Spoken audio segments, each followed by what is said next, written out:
I'd like to call the meeting to order. The Board of Leavenworth County Commissioners. I'd like to invite everyone to stand for the pledge.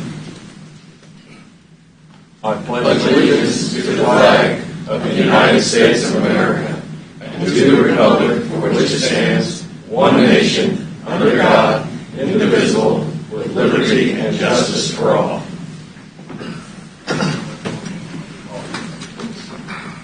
I'd like to begin with a moment of silence, please.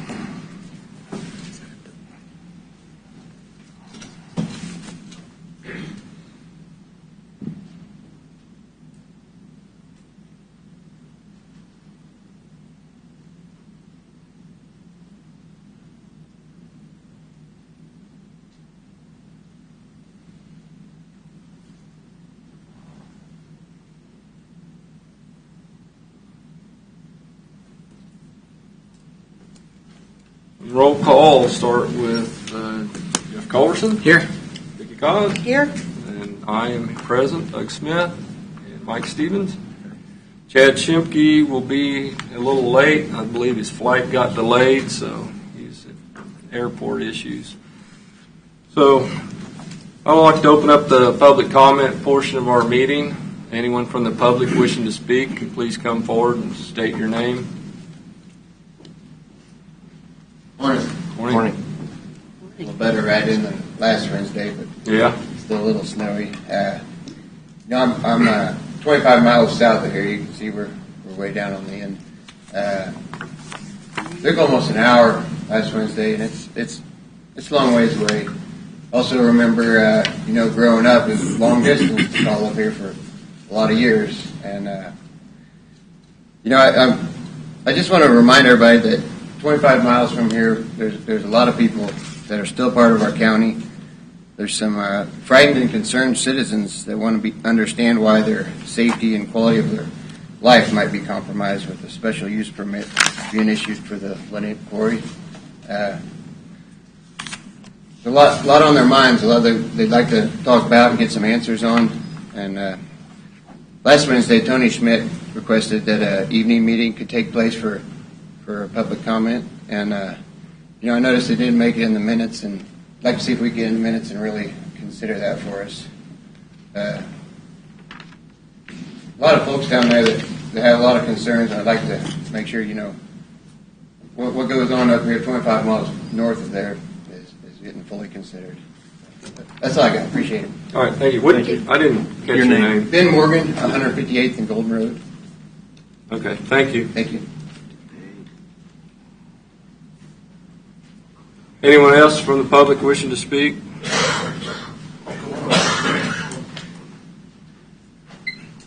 Mark Tenberg, 16904 Kreider Road.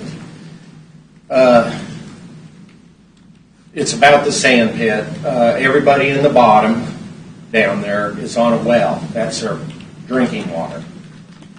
Most of the residents along the bluff on the north side of the river bottom is on a well. And this is the third time I've made it aware to the leadership of Leavenworth. Once to the zoning board, now the second time to you, that we're very concerned about the quality and the safety of our drinking water. And as far as my knowledge, nobody has addressed this. And if it gets compromised, we have no option. There's no water line. We'd have to haul it, or we would have to put in a treatment system. And I would really like to see the leadership take this into concern and at least answer us as to what we're going to do if it does get compromised. You should have all received an email from Ms. Schmidt that the EPA has a report out. That was what was sent to you, that it is a possibility for several different contaminants. Stirring up the aggregate releases certain contaminants. One of them is arsenic, and it raises the levels beyond safe levels for drinking. So I would really like to hear something back from the leadership as to what we should do if this is allowed to proceed and our drinking water gets to the point where it's unsafe to drink. Can I ask you a question, Mark? You're on the Lenape Drainage District Board, Yes, sir. correct? Yes, sir. And I got a letter that you sent about Yes. not being contacted by the state. No one contacted the drainage board. Okay, From have anyone. you made contact with the state? Because we don't have jurisdiction over that kind of thing. Yes. So, because I think that should be an issue if they issued a license and didn't contact your drainage district. But basically, the answer I got from them is they've got jurisdiction over the local drainage districts. So, but you would have thought that they would have done research. And do you know the name of the person that's responsible for making that decision? I spoke with Janelle Phillips, and then she... And what's her title? Water Resources. And is she the head of that department? Not necessarily. There's What's her several name? Janae departments. Phillips? Pardon me? Janae Phillips? Janelle. Janelle. Yes. And what's the Well, department? here's the problem. Residential and private wells, the state has no legislation or any control over those. It's only municipalities and public wells. So the private well owners are pretty well on their own. But typically when a road is rediverted, the drainage district is contacted. Well, they should be involved because they're in charge of that district to make sure that it's not flooded and the drainage system works properly. Okay, thank you. Mark, didn't Fall Leaf have a drainage board too? Fall Leaf? I am not real sure about that. Okay. You don't know if you guys absorbed Fall Leaf's? Oh, no, Drainage we're district or we're just in the Lenape area. Okay. Okay. I didn't know if they There should combined have it. been a map. I don't know I if couldn't you find it. received the drainage board letter. Yeah, and I couldn't find a fall. I thought there was a Fall Leaf drainage board too, but I couldn't find it. And so I thought maybe you guys absorbed them or something over the years. You know, there's like Stranger. There's several different ones. So, There's a levee system in Lenape that protects the inland. yeah. Hey, we need to move on. This is public comment. We can't decide this today. Thank you, Mr. Timber. Morning. My name's Justin Joel. I'm counsel for Call Valley Companies, and I'm here to make a request that the commission untable our proposal for a special use permit and put it back on your agenda for public hearing for our request for a special use permit. Okay, thank you. I have a question of staff. Mark, that's, as far as staff is concerned, that's not ready to come off the table, or where are we at on that? I think when the board placed it on the table, was with the understanding that we would work with the applicant to try to resolve some of the issues that were brought up at the time. I think that if we're not at the conclusion of those meetings, we're pretty close. So I don't see an issue with bringing it back forward for the board to consider. Will staff have a recommendation? Yes. We've worked pretty diligently with the staff, and we know their direction, what their recommendations are, and we're working with them to fulfill their recommendations, which I think is going to be a condition of any special use permit which might be issued.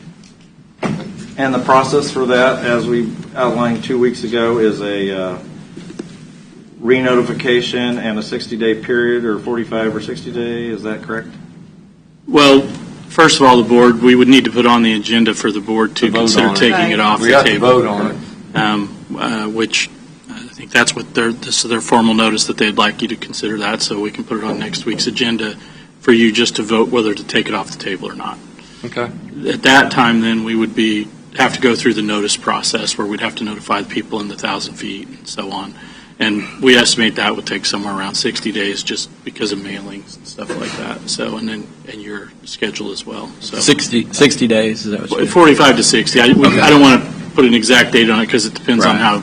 when our agendas are and when we can get it mailed out. Okay. So. All right. Thank you. All right, thank you. Anyone else from the public wishing to speak?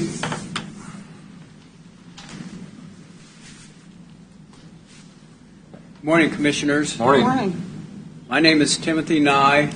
I live at 16259 158th Street. And I'd like to thank the Commissioners for your willingness to sit in the hot seat. I know this isn't easy to do, so I appreciate your work on this. And I do not enjoy coming to these meetings to bring you this kind of news, but I feel it's important to do so. I have two pictures I want to show you. These are were taken 1 week ago, last Wednesday, during your meeting. I'll show you. There's two pictures. The second one, well, for the people who can't see these pictures, the second one shows. The first one shows a car in the ditch, same place as it's been for several times. Same stretch of road on 158th Street. The second picture, the reason I give it to you, it shows, you can see in the snow, you can see the track of the tire tracks to know exactly where the car or the truck rolled off the road.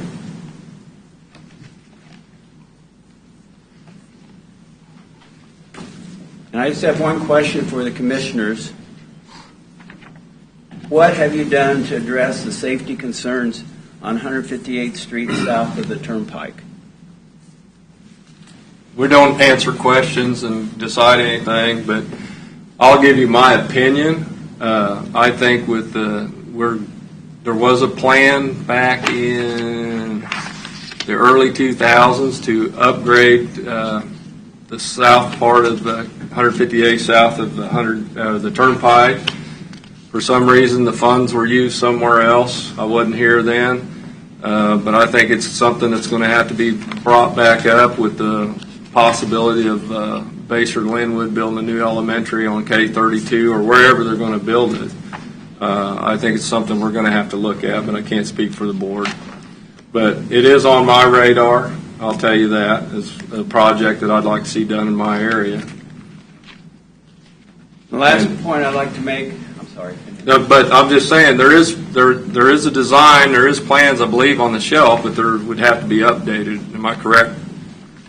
Yeah, the right-of-way's been purchased. I believe the utilities have been moved. The plan set on the shelf for lack of funding. That's where it stands right now. My last point I'd like to make is 158th Street is the very road we're talking about where the proposed sand pit will use part of that road to transport sand to the processing location. Same road. Thank you. Thank you, Mr. Nye. Anyone else wishing to speak in public comment? Then we'll close public comment and move on to administrative business. Mr. Lawfrey. I think each of you has a notification from the Supreme Court about an appointment that this board's responsible to make. Currently, Lois Meadows is our representative. That appointment's up for renewal. It's at this board's discretion on who they wish to appoint. As identified in the letter, they would like for us to give them the name of an appointee by February 15th. So that doesn't give us a lot of time, but I think if you all have people you want to consider, if you could get those applications in for the rest of the board to consider, or obviously you could renew the I current have tremendous respect for Mrs. Meadows, so But we are opening it up. Open it up. And But it'll it's- be a public notice, or do we? That would be at the board's discretion. If you'd like us to put a public notice in, we can. And then I think that the 15th is a Saturday, so the Wednesday before that, we would put it on an official agenda for approval so we could get the notice up to the Supreme Court. So would we do it like we did with planning and zoning? There'd be somehow posted that people could put an application in if they. We can do that. I mean, if serve. that's how the board would like us to handle it, we can certainly do that. Is that what everybody thinks? Like everybody's consensus of the board to do that? Okay. It's got to be pretty quick. Yeah. Yep. Valentine's Day. You can get that posted today or soon? We can get it posted, not today. I think the paper's already printed today, but Tomorrow. we can get it posted on our website probably later. And I'll be in a meeting for most of today, I believe. Well, that is true. But we will get right on it. Oh, we. We'll get right on it. Lois Meadows has agreed to continue to serve. That's my understanding. I have not talked with Ms. Meadows. The clerk is not here. She's out of town at a meeting. But when she handed this to me, my understanding was that Ms. Meadows would serve again if asked. All right. Any other administrative business this time? I don't have anything else. Okay. We'll move on to the consent agenda. Has everyone had time to look at all the items on the consent agenda? Is there any questions or concerns of any items on the consent agenda? I'll entertain a motion to approve the consent agenda. So moved. Second? Have a motion and a second on the consent agenda. Any further discussion on any of the items? Voting? Aye. Aye. Aye. Aye. Okay. Just shuffle all my papers around. Missing one. Okay. We got the- Got this one too. Yeah. You got this I one. don't know what happened. Okay. Are we ready for planning and zoning? All right, Christie. Thank you. Good morning, Mr. Chairman and Commissioners. Morning.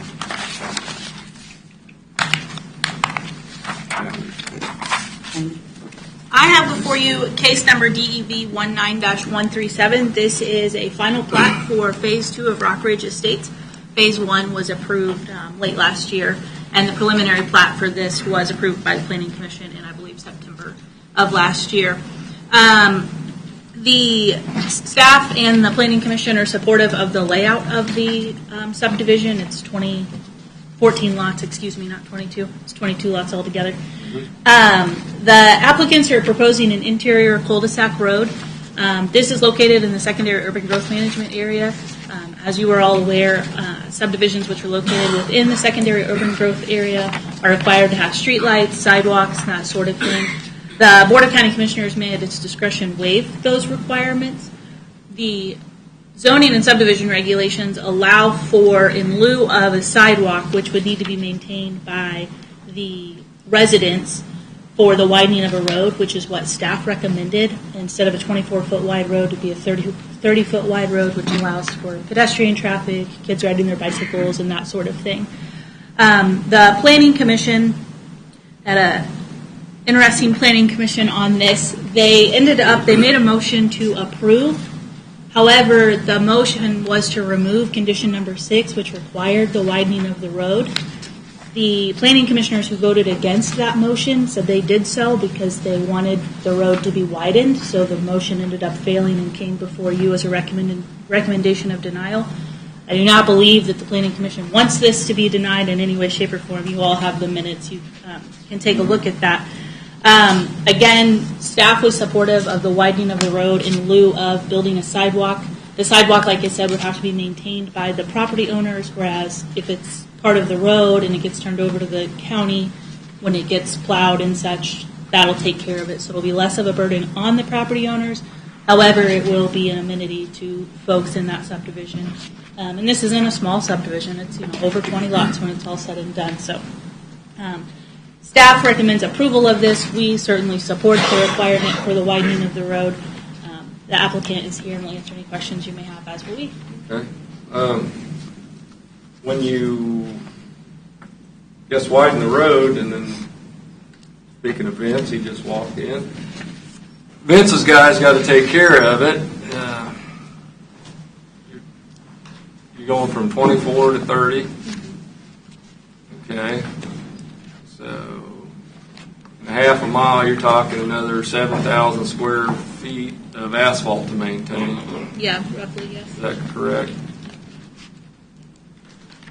No. Let me think. I'll let you do the math. Length times width divided by 9. So it'd be Your hit. at a half mile on a 30-foot road would be 8,800 feet, 9,000 square yards, and then a 24-foot would be 77,000 square yards, something like that. So you're putting an extra burden on the taxpayer. Whereas the sidewalks would have, not that I'm for sidewalks would have been maintained by the property owner. I don't know. They're going to drive in on a road that's probably 24 foot to get to this subdivision, in my opinion. So, I don't know. Commissioners have any thoughts? I thought we were going to take streetlights off of the conditions for rural subdivisions. Is that something we just haven't done yet, or? So we have still? a long list of things in our zoning and subdivision regulations that we are working on amending. Okay. And is sidewalks one of those? Sidewalks too? is in there. Okay. Yes. So we're going to take sidewalks and streetlights out anyway. Right. Coming up. Right. That's Well, what I was looking and at. this is City of Basher, I'm sure, commented on this plat and didn't. Well, they didn't have any comment. They didn't have any concerns with Right. it. So, I don't know. So I'm for no streetlights, no sidewalks. I don't know about widening the road though. I mean, if it's snow you're talking about, I don't know if they would actually clear it all the way from edge to edge. They usually just clear 2 lanes wide. They're not going to worry about getting snow off the entire surface. But then you're going to. But the maintenance. But when you're going to Maintenance for overlay it with asphalt, Right, that's a big right. deal. Right. So that's the part I don't know You're about adding is the to it. widening. You know, in rural subdivisions, kids aren't typically going to use the road anyway. They're going to go through the grass, but bicycles would be a different situation. I don't feel like subsidizing an extra wide road for people to walk and ride their bicycles on in this subdivision. I don't think it outweighs, the. Do you think your people in the eastern areas want that? Mm, That's just how I feel about it. yeah. I'm just know what it takes to maintain asphalt roads. So I feel like 24 feet is adequate for the road Because it's not going to be on street without a parking. sidewalk. Without sidewalk. There'd be no on-street parking. I'd take it. I guess it could be. Could be, yeah. I don't Right. believe we post no parking signs in the county. Subdivision. So Well, typically these size of lots, nobody's going to park on the street. I wouldn't think. Mark, would this require 4 votes? well, because you're overriding there's no protest petition that I'm aware of. Oh, since there's so no protest. I think it's a simple majority vote if you override it. And it would have passed planning if they wouldn't have brought up the. Correct, yeah, so if you take a look in your minutes, you can see Right. all the planning commissioners who voted against, they specifically said, we're voting against this because we believe the road needs to be widened. They were asking for the road to be Right. widened. And then they didn't run it through again. They didn't run a second motion, With a which different they could have, motion. but they did Okay. not run a second motion Okay. So probably would have passed then anyway if they'd have ran it through again. with the 30 feet wide. Yeah. Yes. But then I don't feel like it needs to be 30 feet wide. No, it is. County Road 2 is not 30 foot wide. 30 foot wide. That's where it's close to. Mm. Come All right. off of. Are we being consistent on all these decisions? That's what I was asking. That's- What's our new regulations going to look like? Yeah, I mean, we want to be consistent. We don't want to do one's 24 foot and one's 30 foot, I believe the last subdivision that came through that was similar to this, the board waived the requirement for a sidewalk. And the There was road. no widening. And the road was 24 foot wide or less. I don't remember, we didn't have a discussion about That's- widening the road, so I assume it was 24 feet. Pretty sure it wasn't 30 or I'd have noticed. 'Cause that's really wide. We're trying to get all these policies to be consistent, but we've had a process of getting there. I think the challenges that we face obviously out in the county is exactly what you said, larger lots, houses are further back, there's not on-street parking typically. It's not that they can't, it's just that they choose not to because they don't want to walk 300 feet back to the house. And the current policy requires it, so staff has to recommend the lights and the sidewalks. And the discussion has been to remove that. However, in this one, it's a little unique in that it's an extra long cul-de-sac road. So there's also was an exception made to the length of the road that the board has discussed, and those are other changes that are coming forward. So, and the density is a little higher than what would normally be because of that. So there are numerous houses, and I think that's why, from the perspective of the staff, it was require a sidewalk, which we've already determined probably doesn't work out so well, or do the extra wide road so that there could be pedestrian traffic. But clearly it's a policy decision that the board can make or waive. And to me, the most important part is the right-of-way is still the same width. It's a 60-foot wide there. So that's not going to change whether you added sidewalks later or widened the road later or left it alone or wanted streetlights or whatever you wanted to do. The actual right-of-way width is adequate for anything you'd want to do down the road. We wouldn't have to buy Emergency any more. response. We wouldn't have to buy any more additional right-of-way. Down the road, if we wanted to change our mind or they wanted to do something different later, the right-of-way width is exactly the same. If we returned this to planning and zoning, and would that delay the project? It would. Okay. This subdivision is right next to 158th Street. 158th Street's not 30 foot wide. I just don't like, we seem to get in a pattern here, we're overturning planning and zoning a lot. Well, and that's why I asked if they would have passed it again anyway, and if they'd have ran it back through, they said they would. Right. So, I mean, With widening the road. Yes. yeah. So we would be asking to vote on a widened road if it went I back wish to we them. could. I wish we could take a motion that says 24 foot in on the subdivision and take the extra footage of asphalt and put it on County Route 2. So, I mean, Yeah, let's do why are we that. holding somebody to a higher standard than when we're holding our own roads? And making the taxpayers pay for the maintenance on it. Now, I understand this subdivision is going to generate enough tax dollars to take care of itself with the way it's laid out in the lots. And then some. But still, taxpayers got to maintain the streets.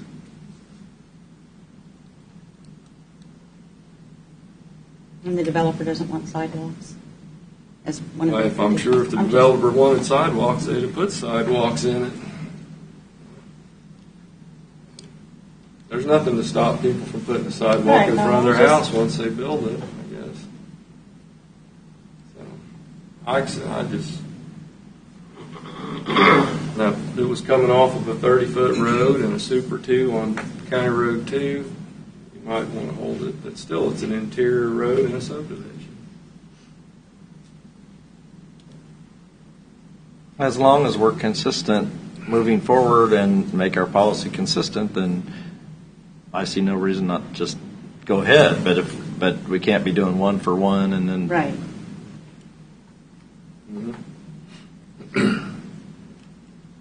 Well, I'm sure if somebody wants to put in a subdivision that puts a bike trail or a ride lane on the side of the road, and that's what people that live in there want, I'm sure they'll purchase a property and purchase a home. But in this case, Not that maybe it's not pertinent or not, but I live in a subdivision in a city that has sidewalks, and I think I see just as many people walking in the street as I do on the sidewalk. So I don't know that sidewalk is going to resolve anything, and I think we're working on removing that from our subdivision requirements, Ride like bicycles on the Commissioner sidewalk. Culbertson had. What's realistic? So I'm ready for a motion. get too wide of a street and then people speed on it, kind of like 147. Can you do the speed limit on 147? I have to set my cruise control. It's very difficult to do the speed limit on 147. It's not 55. It's not, no. Look at your speedometer. I know, but when you put in a nice road like that, and you got turn lanes, and you got shoulders, it's hard to drive the speed limit. That's because It's 45 when you start. Did you It's say not you were ready to 45 make when a you motion? I'll entertain a motion. I make a motion, we approve case number DV 19-137 for Rock Ridge Estates Phase 2. And am I saying with condition 6 or without condition 6 if I want to say leave it 24 feet wide? No condition. No condition 6. Yeah, and then you all discussed the sidewalk, or sorry, the streetlights also.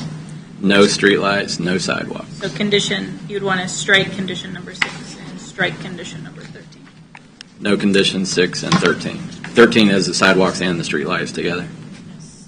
6 is the widening of the road, which is what staff presented in lieu of the sidewalk. Okay. 13 is street lights. Okay. So less conditions 6 and 13. Second. Have a motion and a second. Any further discussion? Having none, voting? Aye. Aye. Aye. Aye. All right.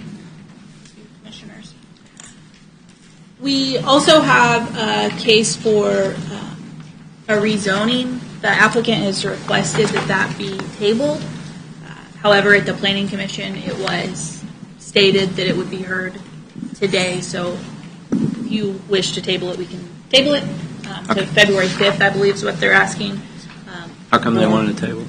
Sorry, say it again? Why did they want to table it and not just go ahead and hear it?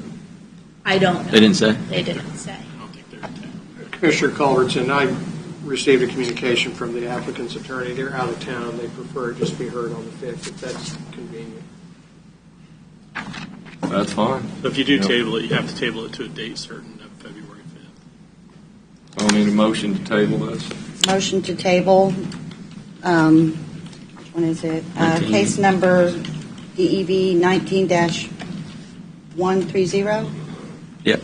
to February 5th at 9 a.m. Second. Have a motion and a second. Any further discussion on the tabling of the rezone? Voting? Aye. Aye. Aye. Aye. Thank you, Kristen. Thank you, Commissioners. See you in a little bit. Yeah. All right, we're ready for Public Works. Every time Vince comes up here, it snows. Did you check my math? Was I right? Was I close? I think I'm pretty close. I don't think I'm right on. Good morning, Commissioners. Morning. Morning. Myself and Chris Collins are here today to present several RBAs. I will let him begin with his. Good morning, Commissioners. Chris Good Collins, Fleet out of the Public Works. Requesting to surplus some of our obsolete equipment. First on the list is a belly dump trailer. It was replaced at the end of last year in the budget. The second item is a case loader, and this is actually a correction to an error that I made on the last. We had two loaders that were like. This one is actually newer, a year newer than the other machine that I had on there. We looked at condition and the cost of ownership over the life cycle. This one was actually higher, and I meant to put this one on the last RBA, but accidentally left the machine we wanted to keep on there. We also have a pressure washer that we replaced out of the budget last year, a tire wheel balancer that was replaced from the budget last year. We have a few tires and wheels that fit obsolete equipment, some tractors that we no longer have that are in our possession. I'm just going to try and list those and get rid of those also. And then the weed department had a utility trailer that they used to put their empty jugs in that they no longer need. So All this stuff was on an amortization schedule. It's at the end of life. So. yes, sir. Any questions of the surplus equipment? Nope. Entertain a motion. Motion to approve disposal of surplus equipment as listed by the fleet maintenance. Do we need to list them all out? Or just, okay. Second. None of them's got, well, do we need, for the motion, do we have to list each because I figured the loader had a serial number and the belly dump had a serial Right. number. Yeah, okay. If your motion references them, Commissioner, that'll be sufficient. Okay. All right, so we got a motion and a second. Any further discussion? Voting? Aye. Aye. Aye. Aye. Thank you, Chris.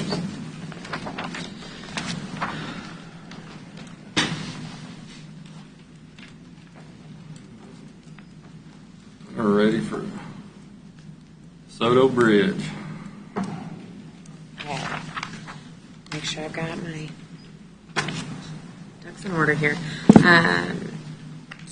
As you said, DeSoto Bridge is a bridge that is actually maintained by Johnson County. It is on the south side at the intersection, or at the crossover, which we refer to as 166th Street. They have determined that it requires some maintenance and unfortunately a closure over the summer that they are hoping to complete. And they have requested a cost share with us not to exceed 6% of their, I believe it was 6, I've got it written down here somewhere, 6% of their contract, or of their estimated repairs, which is $500,000. So I'm coming to you with a request to approve this agreement, to let them do the maintenance, and then it all returns back to normal and they continue regular maintenance of this bridge.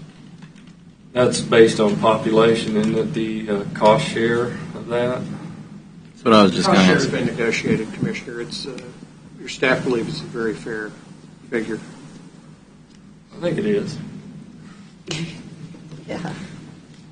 Can you give me a little history of that bridge, or how did when that originally was built? What was the? Well, at the last glacial period, Kaw River was formed. Let's not go that far back. Commissioner, that bridge, under Kansas law, when you have a bridge between two counties, the counties are jointly responsible for the maintenance of the bridge. It's generally done on an agreed-upon cost-sharing basis.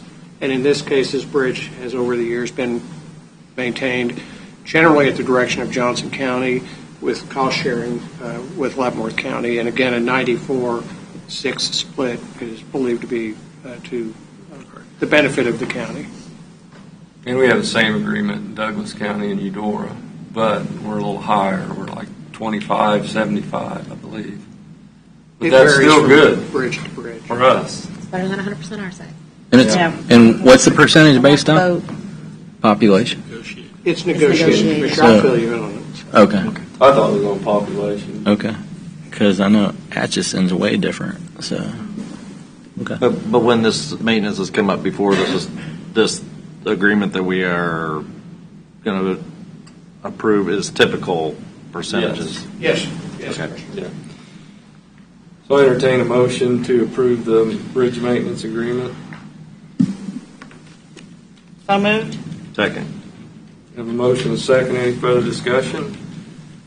Voting? Aye. Aye. Aye. Aye.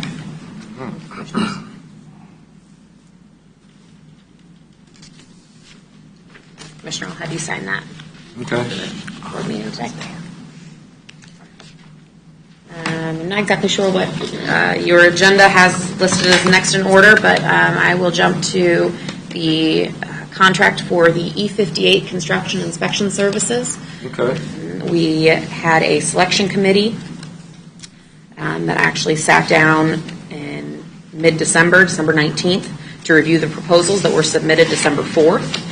And the selection committee selected MHS with a contract amount of $104,921.22.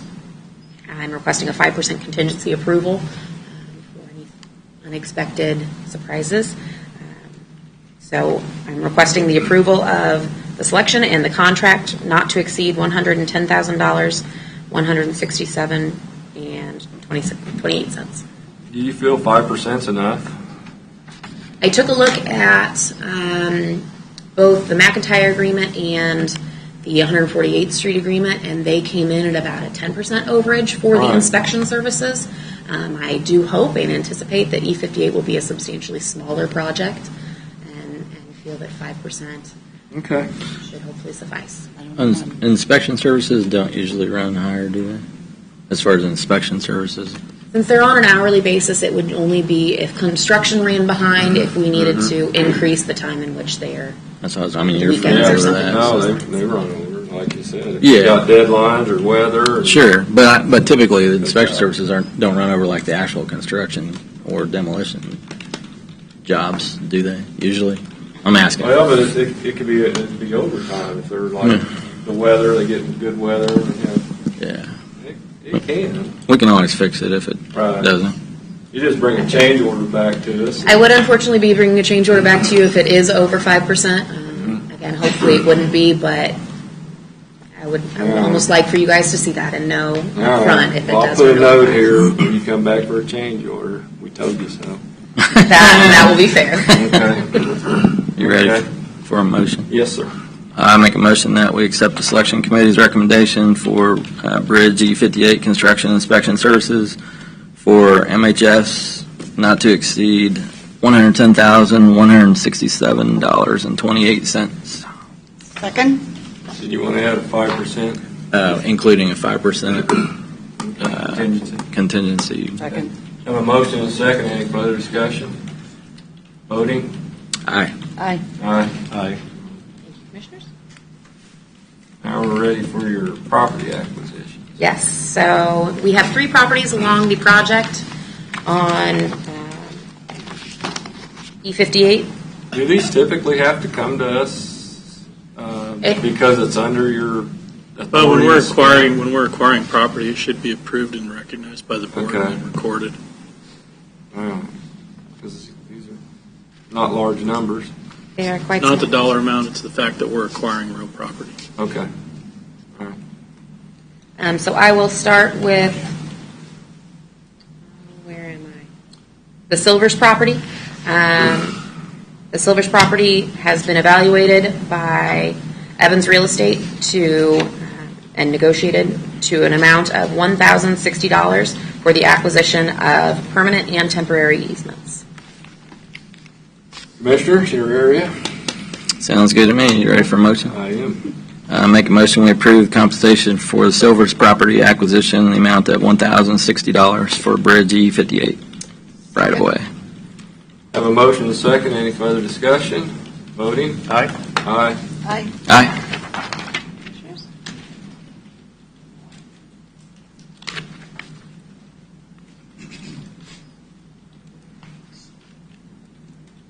Next, I will move to the Lee property. Evans Real Estate has also evaluated this property to the amount of $2,760 for the property acquisition of permanent right-of-way and temporary easements on either side of the roadway. I move that we approve compensation for the Lee property acquisition, amount of $2,760 for E58 Bridge. Second? Have a motion and a second. Any further discussion on the property acquisition? Voting? Aye. Aye. Aye. Aye.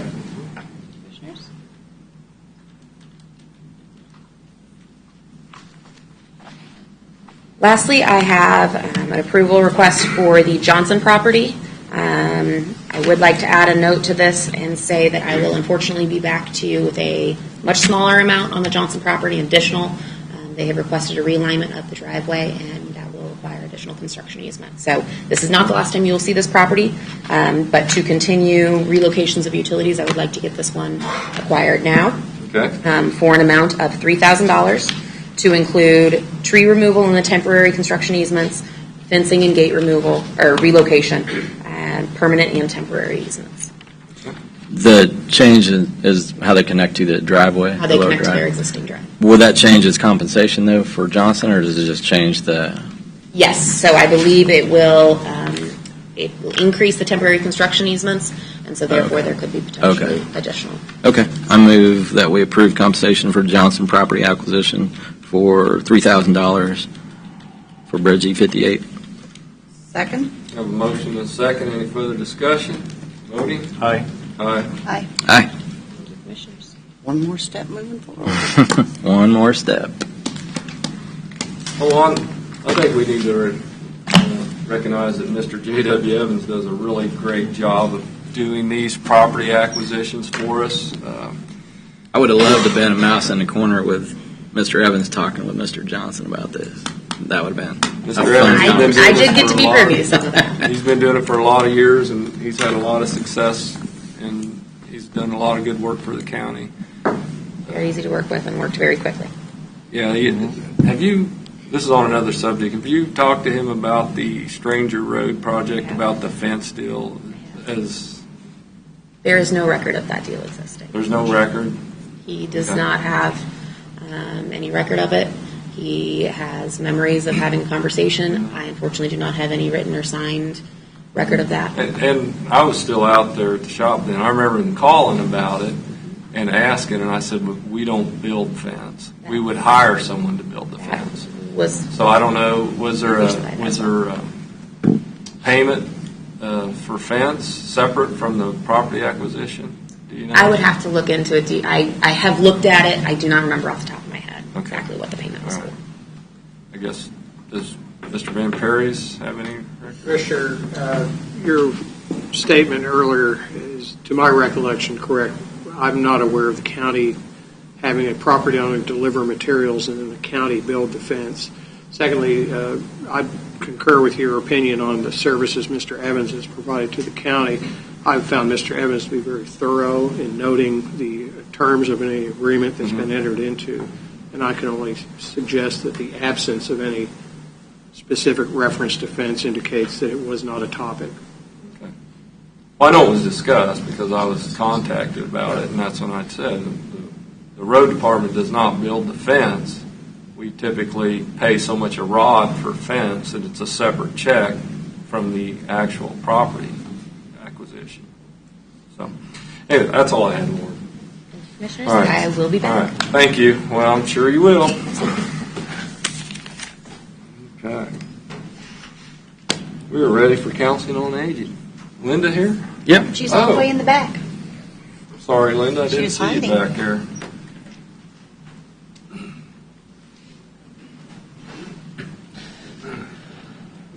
Want to get these back to Mr. Nye? Oh, yeah. Morning. Mr. Nye? Mr. Nye, did you want us to keep these photographs or did you want them back? All right, we'll keep them. We'll keep them. Thank you. Thank you. I thought you said it out the door. Hi, Linda. How are you today? Good morning. My report, I'm doing an overview of 2019 for some of our programs. You have that appointment that needs to be approved first, and then you can go to your corporate. Oh, okay, yes. You have a reappointment. I do. We're requesting that Donna Kendall be appointed to our advisory board. Okay. She's a member of the Baser community and has been there for about 30 years. Can I ask you a question? Because on a lot of these boards and things, we're trying to make sure that it's an open process and that people are, like on the last one we opened it up, and on the planning commission we opened it up. Do you guys have a process where you're opening it up to? We put it out there to people that are involved with our agency or are concerned about senior issues. And Okay. Donna has been very involved for quite a few years with the agency. So you do have a process? We do. Okay. Commissioner, have any questions on the appointment? I'm just glad somebody's willing to serve. For sure. Right. What's your area you want to make the appointment? The reappointment? Go ahead. Okay. Motion to appoint Donna Kendall to the Council on Aging Advisory Board. Second. Have a motion and a second. Any further discussion on the appointment? Voting? Aye. Aye. Aye. Aye. Okay, thank you. As I stated, I'm going to do an overview of 2019 for our agency. And I'm going to start with transportation. We know that the population of aging individuals is far exceeding that of the birth rate, so that our demand for services continues to increase. One of the interesting things about our transportation, when we looked at it this year, our most requested rides are in requests for medical transportation. I believe part of that is due to the trimming down of services at Cushing St. Luke's. A lot of seniors have to go to specialists in the city. Some do have a car that they can work their way around the county, but they don't feel comfortable going down 435 and down into where some of the doctors are located. So we're seeing a dramatic rise in that, not just in Leavenworth City, but throughout the county. And I have a chart in here that shows you the requests per city in Leavenworth County and what we've done in 2019. Interestingly, also, is our second most demanded transportation is in work. And that's partially due to senior Social Security does not cover their cost of living. Goods and services they can't afford, so they are back in the workforce. And you see that a lot of times when you go to businesses, you'll see a senior there working. So that's our second most demanded transportation service. And, you know, before, many years ago, it used to be shopping, but that has changed dramatically. We're also seeing individuals that we're very happy that we have a transportation service that they speak to. We know their problems. If they need to be referred to social services in our agency, we are able to do that.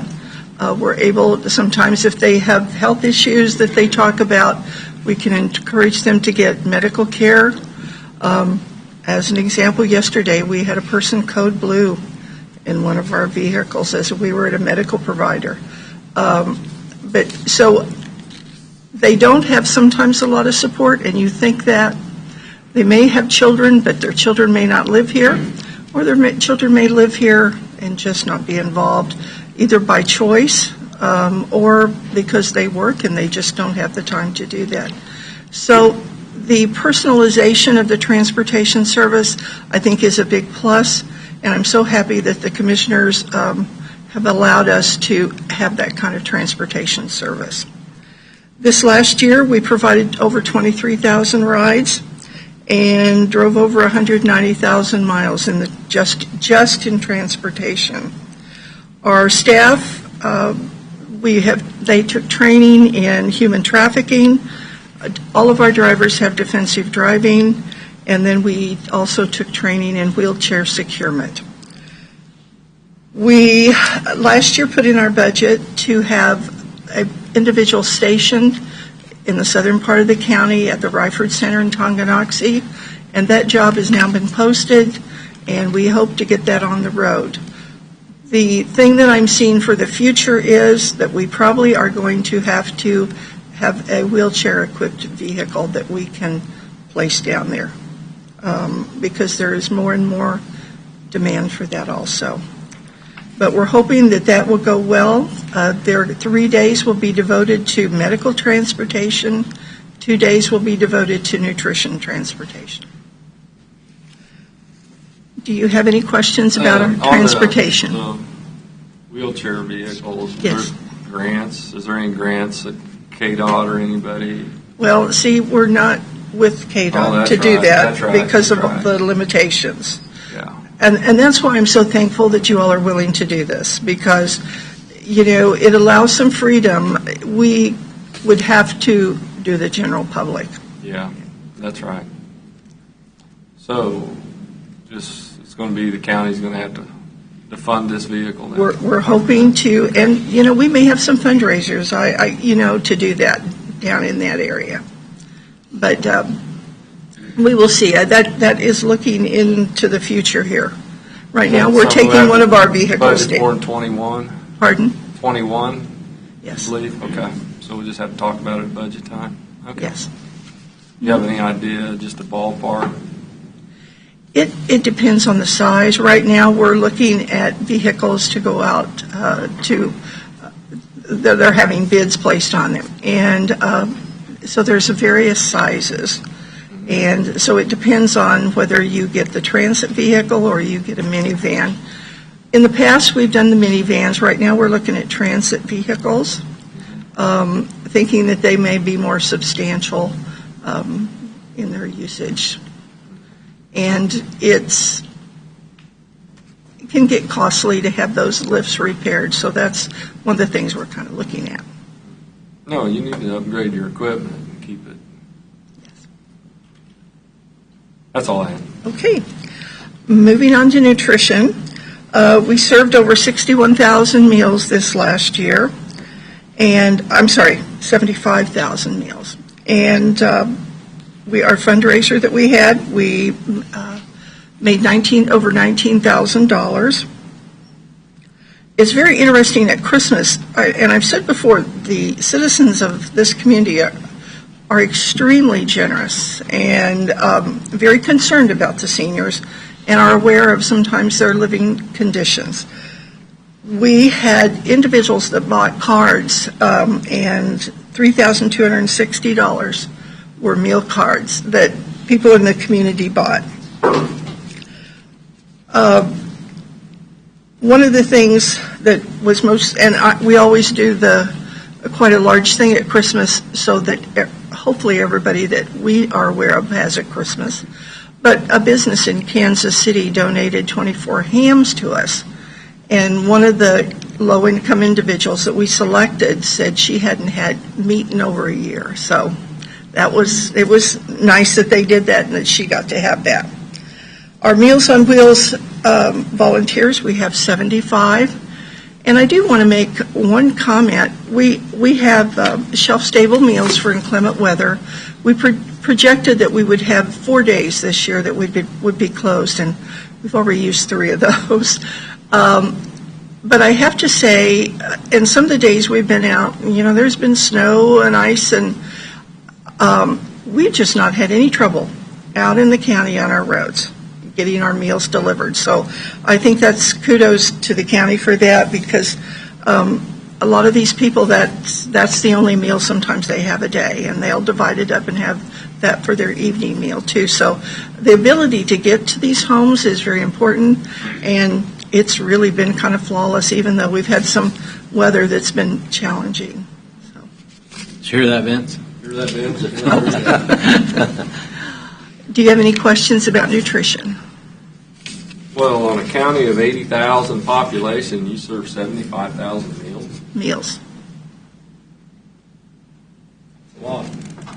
Now that's, 5 days a week. Right. Yeah, Right. okay. But I'm just saying. Yeah. And we're seeing more and more individuals that need that. People want to age in place. And that's good for them. It's also good for the county, because they are out there buying goods and services and being active members of the community. But for many to age in place, they need these services. They need the Meals on Wheels. They need the transportation and other things. So, But you're right. You do see a lot of seniors in the workplace. Yes. I thought it was because they had a good work ethic. No, money, it's kind of shocking to hear how many people live on $800 a month. And sometimes if you own a house, and that may have been in the house you've been in for 20, 30, 40 years, but you still have to pay insurance and taxes and upkeep. And and I have to say, we have 2 very good chore men that can go out when there's little things that break down and need to be taken care of, and they do a great job. So, That's good. Any questions about nutrition? Okay. Our information and assistance. And that's where, we will help you do your homestead, your LEAP, your Social Security, your Medicare. Right now we're doing VITA-Tax. We have 3 in-house staff that have taken the training at Fort Leavenworth and are certified to be tax preparers. And then we have 6 volunteers that also took the training there, and they will be doing taxes. Last year, we saved the seniors $58,000 by preparing taxes for them. So that really is substantial. And, it's one of those little expenses that you don't think about that are out there for individuals living at home. We have 3 senior health insurance counselors. They've been trained also through the state and have certification. And there is a great need for that. I've been very concerned. I see a lot of those ads on TV, trying to get you to take this Advantage plan or that Advantage plan. And all Advantage plans are not the same, and people can really get in a world of hurt sometimes if they choose the wrong one. So Once you choose the wrong one, you're stuck with it, aren't you? You're stuck with it for a year. When you get on Medicare. Well, this is after Medicare. Yeah. Take advantage. They'll say we're going to do eyeglasses and we're going to do meals and we're going to do transport. If you hear some of those, Joe Namath was the one that he was on a lot here this year, promoting one. But this is where I think our counselors can let them make a decision. We don't make the decision for them.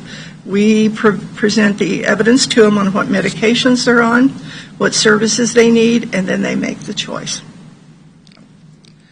Also, we have made 15 referrals. Doesn't sound like a big number, but it is kind of a big number to Adult Protective Service of people that were in peril. So, and that number seems to be growing. And kind of a sad commentary, but we're very fortunate to have a very competent, two very competent staff that can work with people and hopefully solve the problems, and then have Adult Protective Service step in and kind of take care of the rest.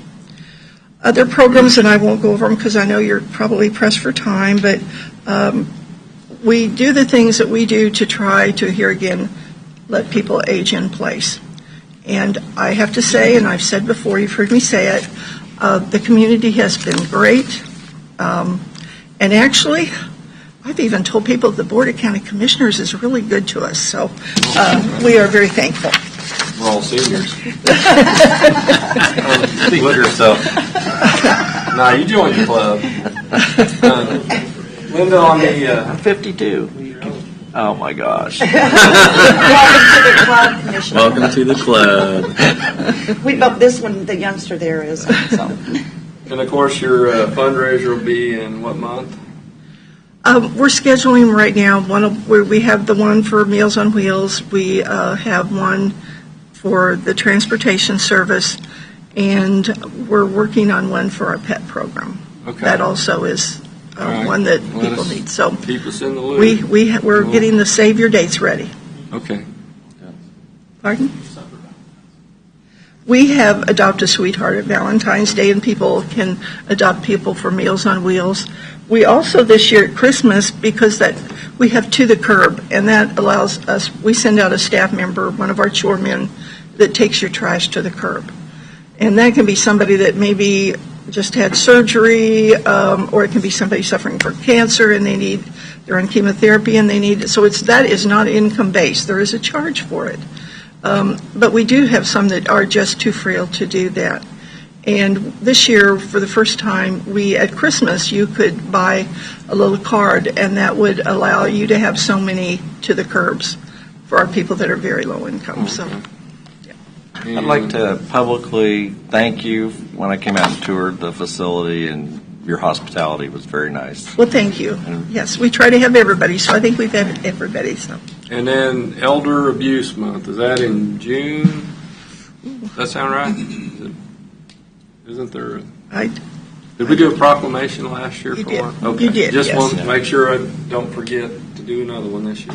Okay, all right. Thank you all very much. Thank you, Linda. And, Thanks, Linda. Thanks to your staff. You guys are great. All right. Well, we were ready for Mr. Marlboro. Been waiting patiently. I, too, am a senior. And then some. And you No, admit it? not in this zone, just barely. I'm doing then, so. Good afternoon. I'm going with afternoon. Feels like afternoon. You've received my written report, which shows a summary of some of the objectives that we accomplished in 2019. Does the commission have any questions about anything I listed for 2019? I do not. Does any other commissioners have any questions of Mr. Marlboro? So 2019 is closed. I can mention a few of the projects working on in 2020. One that's dear to a few commissioners at the very least would be the county's website, the hosting. The RFQ will be showing up before you next week, February 5th, on that agenda. So that's prepared, so we'll begin that process. Other than that, going to replace some servers. We're working on the security project. That's largely it. So you have any questions about my anticipated 2020 projects? Security audit, what that consists? That was the part that you had approved, Phase 1, the commission paid for. The audit was performed in January, just a few weeks ago. In, I believe, February 13th, the executive summary is scheduled to be presented to the county administrator and myself. So we did already undergo the actual technical aspects of the audit and the policy part, but the official presentation in front of Mark will take place in a couple of weeks. Okay. And then I've got a really long list that I'm not interested in providing the commission. No. I would not want that to become a public record. But I've got some things to work on, and Mark will get a summary or a report on what those things are. I haven't provided him the detailed list either, I don't believe. I'm not going to give it to anybody unless they force me to. Right. Okay. You still want to share your weak points, right? That's exactly correct. One of the things, and I brought it up last week, and it's just to make sure that we have the software, whatever. As I know that we're putting more demands on, like the platforms for social media, potentially videos and things like that. We do. Within your budget and things, have you, or do you have additional needs? Depending on what other objectives you might be wanting to accomplish, we don't really have any money set aside for any new audio-visual efforts or anything like that. I mean, the kiosk, I should have mentioned that. That's in my office, that device, and I've been working on creating the presentation. But other than that, I really haven't. I'm not aware of any kind of expenditures that I would need to be undergoing for some kind of enhancements. Is there some goals that I'm not aware of, perhaps? Not that I'm aware of, but I'm sure our wants turn into your needs. Absolutely. Yeah, right. That's why I said if there that I know that there's been discussions or interest in potentially doing some like videos to explain things, processes, or to get those. I have software that I've used ever since we began publishing the board videos on YouTube, particularly so we could provide them to the city's cable channels. So we clean up the video a little bit, add some titling, some niceties to it. That software wasn't really cheap, but I subscribed to that each year, and that was the reason was because of the board videos. That same software can do other videos. I've been using it in part of my work on the kiosk stuff, so that's already been done. I have a camera, but I don't have a professional, high quality.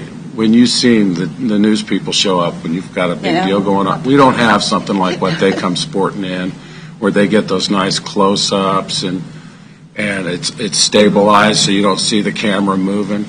Some of the earlier videos that Ms. Sloop had done for the social media outlet, that was done with her cell phone. But that's fine. And then I cleaned it up as best I could with my software, but it was still kind of poor quality. Right, and that's what I'm kind of talking about. Is there educational videos explaining or where we are and things else, like you said, like the census. Like the census. No, but I'm just saying that just things to make sure that we are providing you with what you need. That we're enhancing.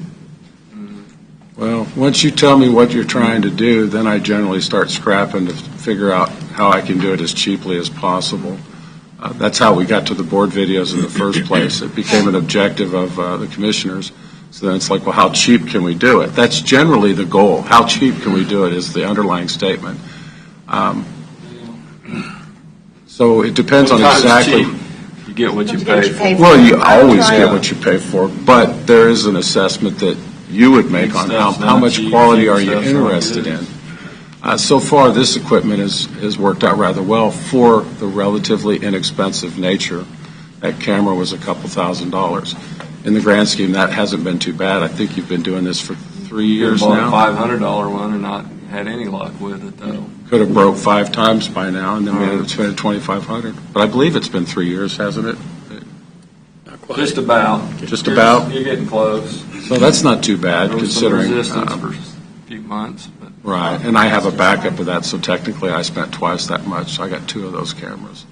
I bought one the second year so that we wouldn't have that one break and then you're high and dry. So everybody needs a spare tire. But once I know what it is that you're trying to accomplish, I may need to come up with some additional equipment or whatever but it depends on what you're trying to accomplish. And I'm not really aware of any details on that at this point. Remember when Commissioner Vinsky borrowed our GIS digital? And it went into camera the when we first creek? got it? Absolutely did. Walked into a culvert and was taking a picture of the water. The last picture on the camera was him doing this.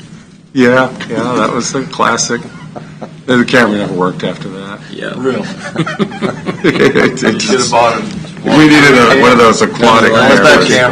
Last picture. We needed a Jacques Looking back Cousteau. at him when he dropped it. It was pretty funny. Yes, I do Are we remember that. still on schedule for the information kiosk?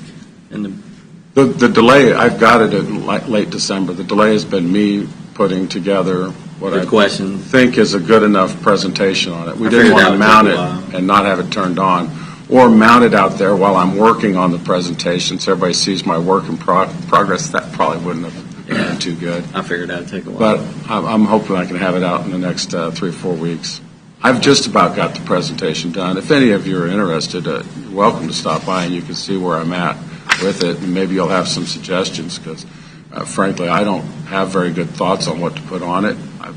I've put some stuff on there. I come up with what I could, but you may have some other ideas on what should be on there, and be more than happy to take Come your about feedback. March, we should explain the appraisal process. Yeah, put that on the little kiosk. Yeah. Here's the equation on how Yeah. your property, yeah, that would work out well. It'd be a short summary, right, on the appraisal process. How big is your storage? Put the complaint box right next to it. Is there anything else I can do for the commissioners? No? Good job. All right. Thanks for all you're doing. Thank you, Larry. Thanks, Larry.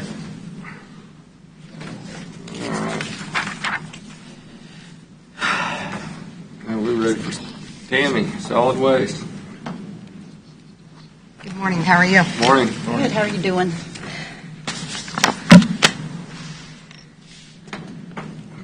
So, I have our current tonnage listed there for the 3 months, but I also have our total tonnage that we recorded, which was 29,982, which is really close to our 30,000 minimum. I know everybody was concerned that we wouldn't reach that with the city not utilizing us, but we have. Okay. Wow. I was concerned. Yeah. Well, we're busy out there. It looks like. That's So I good. thought, yeah, that's really good. Our annual cleanup to date is $12,147. KDHE, we've just completed our tonnage report and our stormwater pollution, which we have to inspect every 3 months as well. HHW, the City of Leavenworth, has scheduled us for their cleanup for April 18th. We are there normally from 8 to noon on their cleanup Saturday. We've recycled 400 tons of glass with Ripple.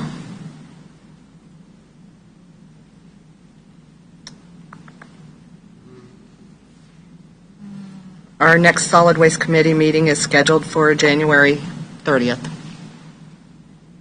This week. And Tim, I just want to make sure the public's aware that we gave them a free dump day, right? Instead of making it on a certain day.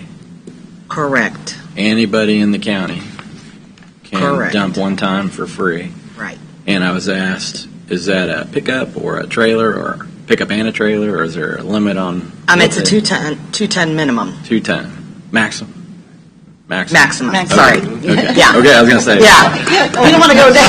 So 2-ton maximum load, so it can be on a truck or trailer, whatever, it goes by weight. Correct. Free to any Leavenworth County resident. Correct. Including in the cities. Yes. Yes. And you just show them, you're going to keep a list of all the people and then just check them off that list. They can come any day they want that you're open. Correct. Okay. No, they can't use a commercial hauler. So a commercial hauler can't show up and say this With is your for this address person. Okay. Okay. I just want to point that out. Yeah, we got a list from Wendy in the appraiser's office, so we just pull it up and we highlight it Yeah, that as came up. each person comes through. to utilize it. Okay, that came up at the Easton City Council meeting last month. They were asking, they didn't know about it. So I said, yeah, it's including people in the cities. One-time dump for free. Any day you choose. There's not a certain day, like the city of Leavenworth does a certain day that, they get that, but we And make... the commissioner goes to their meeting. We went to the extent of they can go any day they want, any day of the year you're open. So yeah, when the Solid Waste Committee comes to you for the approval of the members this year, that's normally when we talk to you guys about the next cleanup. We'll have some stuff for you. And I also had a question about tires.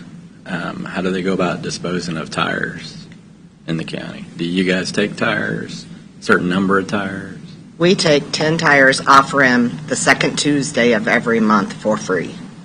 Okay. No rims. No rims. No rims. Okay. Up to 10. Up to 10. Otherwise, we take tires any day we're open for a fee. For a fee? Yes. And how much is that fee? Does it depend on the size? Yeah. But you can go every month for free. Yeah. For 10 tires. Every Tuesday? No, second Tuesday. Second Tuesday of every month. Okay, once a month. Got it. 10 a month. I go to a works conference next month, and they're going to talk about their grants, because we had that grant one year where we had 2 events where they could bring any tires. So we'll see if that's available again anytime soon. With rims? Really? That's a big event last time. Had a lot of tires. We just don't take split rims, because nobody will take those. That's all we used to have. We'll see. Any other questions? Good job, guys. Thanks. Have a great day. Thank you, Tim. On the, Thanks, Tammy. I'm sorry. That's okay. On your recycling, are we recycling any of that tornado debris? Is it separated out and down to quarry and metal, or? All the trash is in one spot, all the metal's in one spot. We did start hauling a little bit of the metal to Albee Wise. Yeah. But, yeah, in between here and there, we were hauling some of that out, but we're waiting on. Chuck's supposed to be getting with someone to see what's going to happen if we're going to contract that trash hauling. I don't know yet until Chuck gets back to us. Well, I'd rather see it contracted instead of you guys. You guys got enough to do. That's the intent. The conversation, I think, what Chuck's looking into right now, and what he probably needs to coordinate with you on, is whether we need to go back out for bid or if we can use our hauling bid that we use at the solid waste. So I think that's the only thing we're trying to resolve. But. Okay. All right. Thank you. Thanks, Tammy.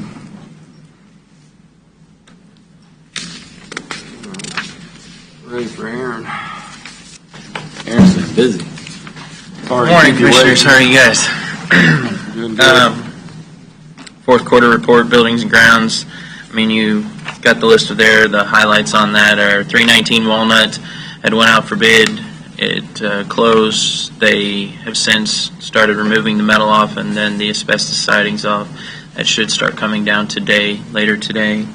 The Justice Center was the carpet RFP that we released in August. They finally finished up all the carpet that we had, all the allocated funds have been spent, finished over there, so now we'll start prepping for the last little bit so that we can work our way all the way up to the top. We made it to halfway through the 3rd floor, so the basement all the way up to the 3rd floor is completed with money that had been rolled over previously before I was here and just kept rolling over, and then, instead of rolling it, we put it to good use.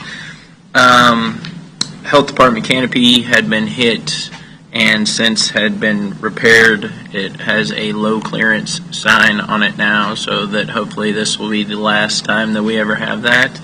Hard to believe that we're talking about it, but in the 4th quarter, the transfer station paving was completed, so we were finished with that. We didn't have any issues. We had our fall cleanup, and I'm saying that as we have snow outside.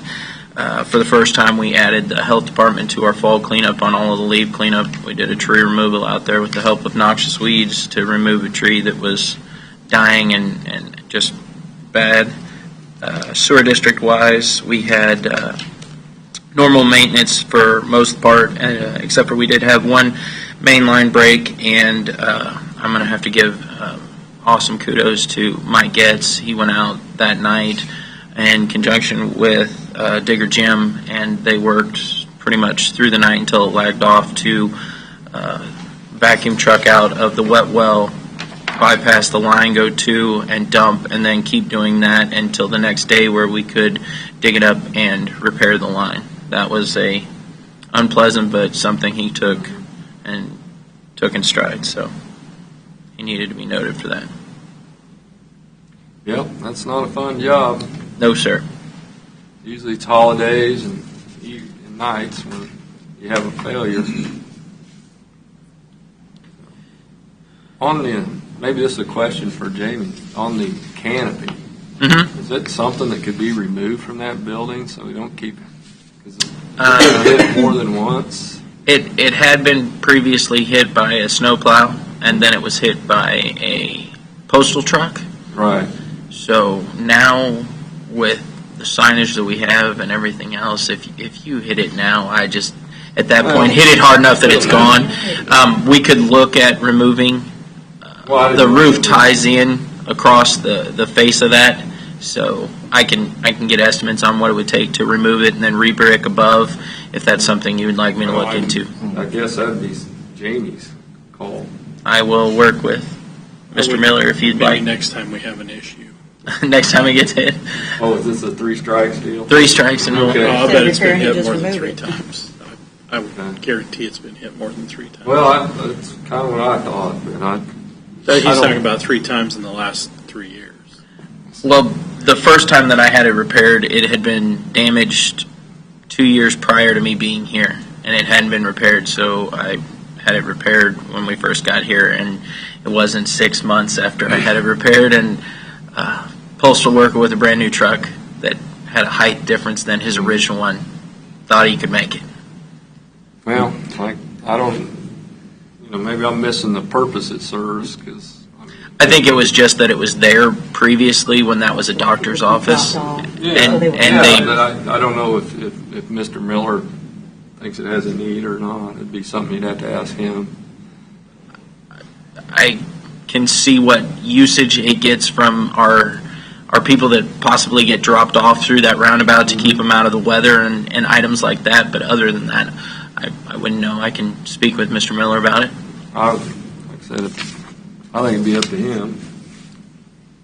Until it's a problem, I don't see it. Yes, sir. Any other questions? No, I'm sure he got plenty of sewer issues to deal with.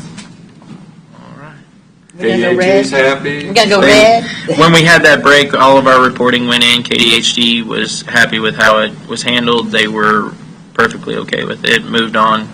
No issues. That's good. As long as KDHE's happy, we should be happy. All right. Thank you, Aaron. Thank Go, you. go Chiefs. Aaron, Thanks, Aaron. might mention some of the things you're doing right now for the courthouse with the red. Well, fingers crossed right now. I worked with Young Sign on getting in red plexiglass, and the goal is to put it in front of our 400-watt metal halide fixtures all the way around the building. You will then see the 4 globes that are on the front, the back. The 2 on there will be red, and then your Doughboy will be sporting a Chiefs shirt later today. That's part of the items that we're working on. Cool. Okay. Go Chiefs.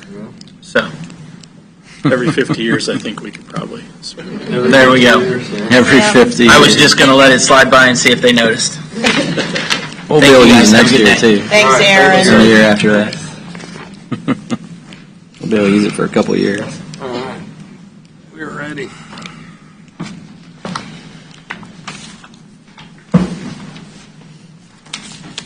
Morning, Commissioners. Morning. Morning. Road and Bridge, we've been working on dust abatement roads. Got a pretty good handle on it, I think, by the time spring, hopefully the weather straightens out, I think we should be good. We've replaced multiple culverts We have several big culverts and 60-inch that we have to replace, but I think we're in pretty good position. 2, 3, and 7, I think are going to be really good. We haven't done much to 4 yet, but 4 doesn't look like it's going to require a whole lot more than we've looked at. So I think we're on course to get it done by the time the contractors will be ready to work. Of course, that's barring weather and everything else happens. I think in this last quarter we did over 30-some culverts here. So we're replacing culverts when we come across them and when the weather allows it. Of course, we've been working ice and snow. I think our first one was right at Halloween was our first one, and we had a couple events in November. And then we also had one in December, but we've already had 6 events here in January already. Most of them are all multiple days, so it's not just like one day and you're done. So, we're at but we are using a lot of material because it's just back to back to back. We still have material coming in, so we're good. You're doing an awesome job. I've been getting a lot of good calls, Vince, about how they're taking care of the roads this year. Snow and ice. That's not usual. Everybody's out there trying. We're trying to do the best we can. Like I said, when we got the temperature helps us out, the sun helps us out. That helps out quite a bit. Other than that, we had a little skip today, but half inch probably at the most what we got, just enough to aggravate enough to put a little material down. We've had some changes at the shop of the crew. We had 4 heavy equipment operator positions open. That was budgeted, and a couple of operators left. And I've had 3 of them filled, and hopefully I'll have another one filled today. So we're getting them filled back. Do have 2 new supervisors for the crew. New North End supervisor Carl Folsom is the new North End. He's doing a great job. I think he's got the respect of his people. I think he's leading them in a good direction. He's getting a lot of stuff done. Matt Elliott has taken over a position that the supervisor retired out, and he's special project supervisor. So he's helping out with the north and south crews with dust abatement roads also. So we're on top of it. Like I said, there's a lot of grader work being done. There's a lot of ditch work being done. There's a lot of culverts. The majority of culverts being replaced are probably going to have to be entrance culverts, but there is several crossroad culverts that we have been replacing. So we've been spending a lot of money on culverts. But it's a needed. We're going to, use asphalt. We want to get them replaced as soon as possible. A lot of them's old galvanized. Right. We're all aluminized now. Exactly. That's what it is. We'll galvanize them. They're all galvanized. Did you say you'll be full on your ore chart now? Yes, with the next operator should be full. Okay. It's always fun to hire people in the winter. Yeah, I think we've got a couple of them that did have CDLs, but then a couple don't. So that well, even though experience is the way you do things. That's exactly right. And another thing here, I was looking signs this year. We had over 150 some signs stolen this year, and just kind of went through it. We've had bigger years, I guarantee you. It's just we're averaging about $1,100 to $1,400 for every 2 months of signs being stolen, and that's just the materials for the signs. That's not have to come out overtime where they got their wages. So like I said, I think pretty much last year we spent over $11,000 in stolen signs. So, and that, like I said, that's just for the materials. So it is a round and round thing. So just catch one of them. Look, he's going to be responsible for $11,000. There's some weekends there'll be 15 signs gone. And parents, if you see a sign in your kid's bedroom, it was stolen.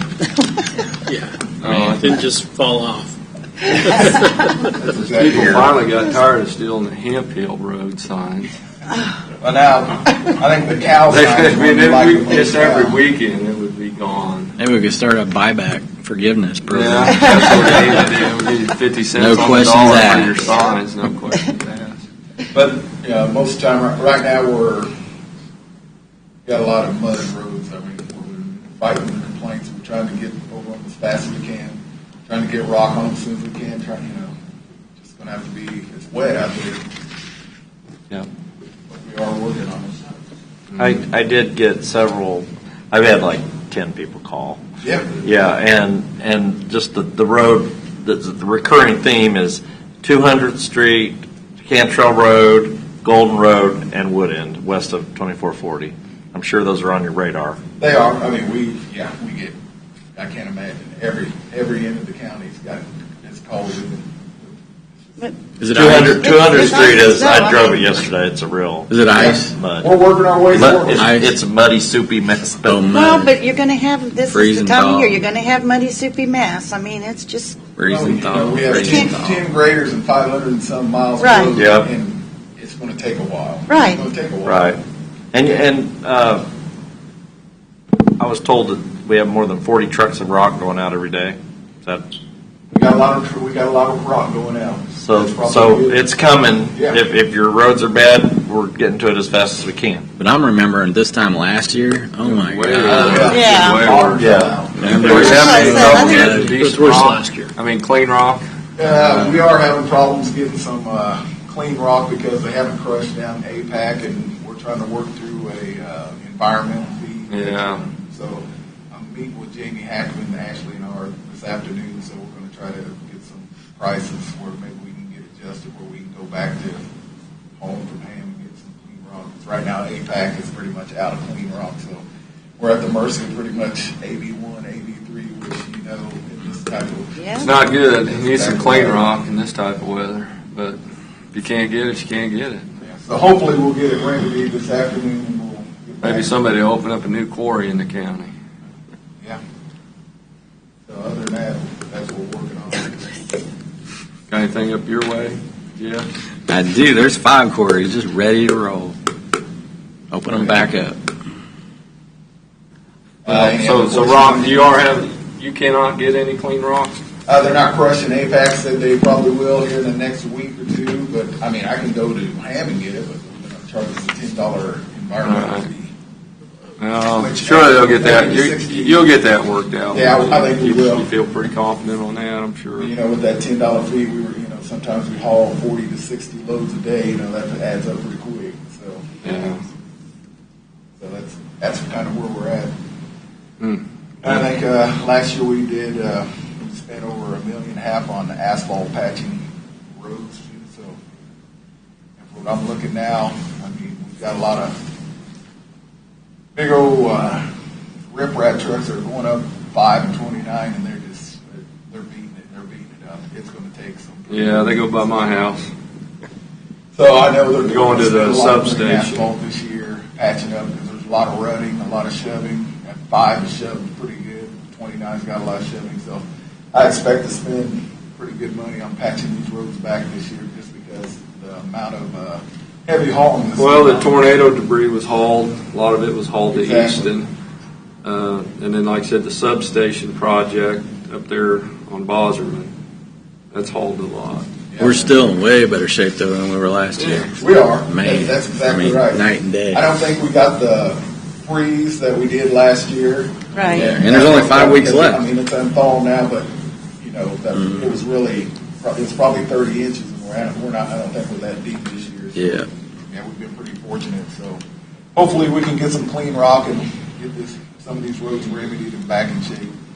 Vince, and you said you were talking about you were hauling some of that metal off. Is it possible that Weiss Salvage could leave a roll-off box and you guys fill it up and he just haul it off? Well, I imagine they probably could. I can contact them and ask them. Well, I just hate to see your trucks. You guys got plenty to do. We do. And the tornado took enough out of your workload schedule. We do. I'll have that checked out and see if we can get that arranged. Is there a lot down there? There's quite a bit down there.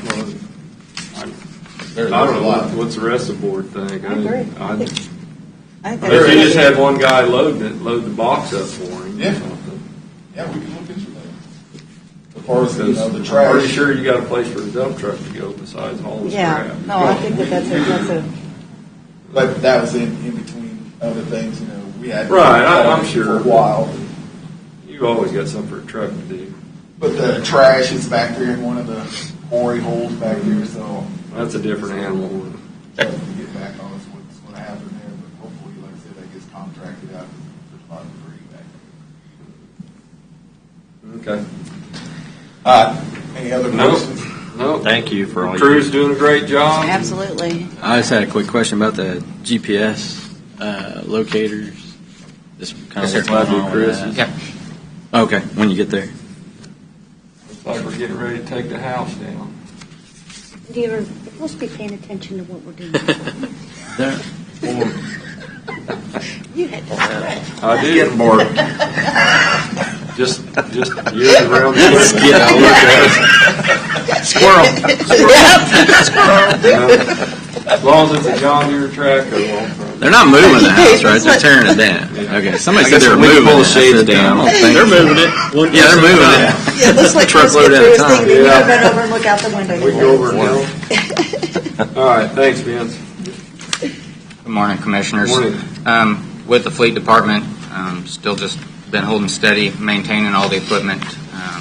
Most of the departments within the county, as you know, this time of year with our public works fleet, gets taxed pretty hard, keeping everything on the road safe.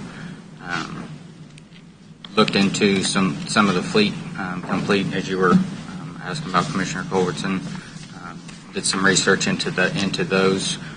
What was your question? Somebody had just asked about a while back, and I said, I think they're looking into putting GPS chips on the vehicles. Yes, sir. Mr. Lawfree Dump truck. requested that kind of start looking into some of those, and I know a couple of the departments, EMS and Sheriff's Department, are currently using them. So, but yeah, I've started looking into adding them, getting it for the rest of the departments. The fleet. Okay. We currently have. So we also this last quarter, when co-op closed down, kind of threw a wrench into some of the fueling. We went out currently using WEX for a fueling card. The departments can fuel at any station with these cards. We get a rebate from them. We rolled that out this last quarter, just still kind of ironing out some issues, but everything seems to be working great. We purchased, we had ordered a belly dump trailer. It showed up in the last quarter there. That was one on the RBA there for replacement. We'd also had a mower tractor that was totaled while it was out mowing. Got that issue resolved. Got a check issued from the insurance company. I'm working on getting a replacement purchase for it, so Alan's guys are ready to go here this next summer. Well, Chris has mentioned that. I just want to mention he did a really good job with researching what's available, and was able to track down one that was like a demo unit or something that has very low miles, has more horsepower than what we had before, so that they can get it going quicker than an order unit, which takes 3 or 4 months. So we're not behind when it comes time to mow. Sure. So the insurance finally come around, huh? Yeah, they kind of wanted to fight with us on the value of the tractor, and I don't think we're quite aware. They were used to the vehicle side. Weren't quite aware with the addition of the mowers, the additional cost there. So, in my opinion, they gave us a pretty good amount for And the tractor. the attachment was damaged also. Yes, correct? sir. So it wasn't say, hey, you could put this attachment on another tractor. Correct. Yeah, it was. The last snowstorm, I know it wasn't in the last quarter, but we had a truck get hit on 2440 while they were pushing snow.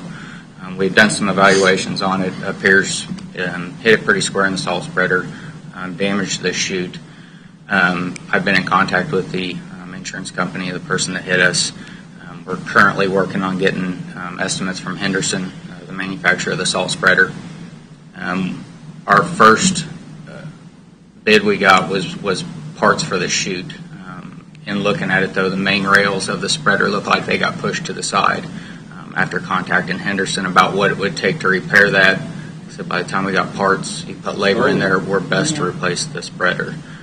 Currently, the bid I got on the spreader was about $18,000. So I just got that yesterday from Henderson, so I will be forwarding that information on to the insurance company here this afternoon. So you're talking about where the chain runs? Yeah, the main rails of the spreader got pushed to the side. You don't want that then? Yeah, great issues. Shoveled a few of them out myself when they break. And then in one of the snowstorms, our newest dump truck, we had a major engine failure with the dump truck, had 9,000 miles on it. Oh, wow. We just got it back yesterday. Dealership replaced the engine, no cost. Didn't patch it. What's that? They didn't patch it. No, sir. It's brand new engine, so it's spun a rod bearing. That's why you have a warning. Too bad Toyotas don't make dump truck. Right. Is there any other questions? What level of the GPS was you looking at on vehicles?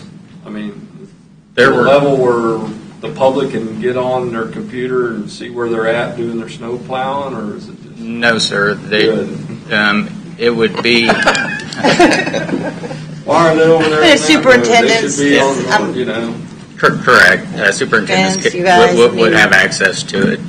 Maintenance, It's I kind mean- of what we've been looking at. Yeah, you could keep track of maintenance, check engine lights on some of the newer Right. vehicles. We would know that. Supervisors could get texts, notifications if they have an employee speeding.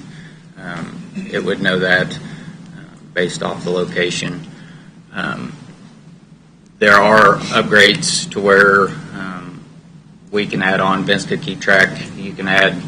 We'd be able to tell if a dump truck was spreading salt and sand, tapping into those electrical features. If a bed was up, a snow plow down. So, if somebody called in and said, "You haven't been by my house in 2 days," we could say, Yes, we we could did. go back and say, "Well, we were there at this time." Right. Mhm. Cool. Plowing, spreading. And the plow was down, huh? Okay. We can put That one on Doug's technology, car to keep when we him first safe looked now. at that, 10 years ago anyways, it was just too costly. But I'm sure, and it's came down That every year. technology is- Right. I think it'd be a good deal. You could have complaints we get, you can track it. Like you said, we haven't had rocky years out here. You can go back in the history Right. and find out where there've been accidents. Hey, somebody destroyed my cold yard or something. You can go back and see if the truck was in there. I think it has. There's a lot of advantages. potential. It'd be nice to have. Yeah, county dump trucks get blamed for a lot of stuff they don't do. But it's- Rocks. Right. I mean, it's just easy, you answer the phone. Yeah, exactly. It's easy to vet. Okay. Good morning, Commissioners. Noxious weed. We had a few chemical sales through the last 3 quarters, and of course, before the weather moved in, we've been working on clearing right-of-ways, but now they're just too wet to get into the ditches. So that's kind of put a halt on that. We are out cleaning up trees after the snow and the wind, and then, like I say, doing snow and ice removal in subdivisions. With we have 4 trucks now running And the down. annex. Pardon? And the annex. Oh yeah, definitely. No, you guys are doing great. We appreciate it. You say your bid, chemicals are out for bid right now? Yes, sir. They open up next February 6th. We open it. Okay. Had much response? I haven't any Local idea. vendors? I haven't even checked. Well, I figured they'd contact you though about. No, I've only had one. Actually, 2 people contact me to see if they were out. Van Dees was one of them, and then the one in Goddard, Nutravine. Yeah. How's the forestry machine doing? Forestry machine's all right, but The forestry machine works great. The Bobcat we currently have, I've been in contacts with Bobcat Corporate actually on the machine. At the current time, I think they're pushing for possibly, I don't know that heavy equipment actually has a limit law, but in contacts with them about actually getting a new machine. It started out with some hydraulic issues. They said that certain serial numbers of the equipment, the pumps were machined wrong, sent debris all through the hydraulic systems. At that time, they'd replaced all the hydraulics, and we've continued to have power issues with it. We've had 2 loaner machines that I've relayed to Bobcat that when our loaners have worked excellent without fail. Our machine, when we get it back, it keeps coming back with the same issue. Just have them keep it, just give you loaners all the time. I'm at the point where I've moved past the dealer and was contacted earlier this week by someone at corporate. They're working with the government department within Bobcat to help get this issue resolved. So You think you're going to have a senior county counselor get involved with this? I'm trying to exercise everything I can, but yeah, if things keep going, yeah, we're definitely going to have to probably move toward that. But so far, said that Well, if if you were a contractor, you'd have went broke. Even with it would have really. Yeah, like I said, we've been fortunate that anytime they've taken it, they've given us a loaner, so we've had a machine 100% of the time that they've had ours. So, Well, they'll get it worked out, I'm sure. And then you said you got chemical bids open up next week. Yeah, February 6th. Did we ever talk when we got rid of the inmate labor? Was we going to add some more staff to you? We talked about it, adding maybe 2 more. Did we ever get? We wasn't putting a budget. That's what I'm going to try to budget for this coming up. Okay. Try to get 2 more. I think we're saying like a salary and a half for it. I think the 2 or something. Well, it was $47,000, and then we provided a van. So I think so. That try to put that in the budget. And see. You guys could use some more help. We could, because it's getting harder and harder to find part-time help. Well, that's probably something else we need to revisit. It's hard to find full-time help, especially with the census this year, paying $21 an hour for you to go around and do the census. I'd rather do that than come out there and hold the sign. KDOT finally raised their starting operator wages up $15 finally to $12.66. Yeah. I said they're starting to get a few more people. Flagging, I'm having trouble. I barely had enough flaggers last year. That's something we need to look at. I think we're starting them at $10. They're working at McDonald's and every place else for $13, so we need to do something there.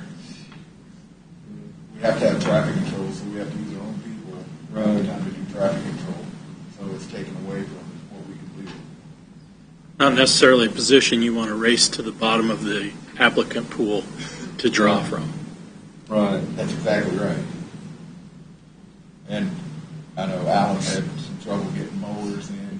That's why I'd like to see us try to get 2 full-time positions for them. That way we have people that are already trained on that piece of equipment. Well, that's why I think you could justify it with the snow removal and exactly, and especially with the forestry machine now.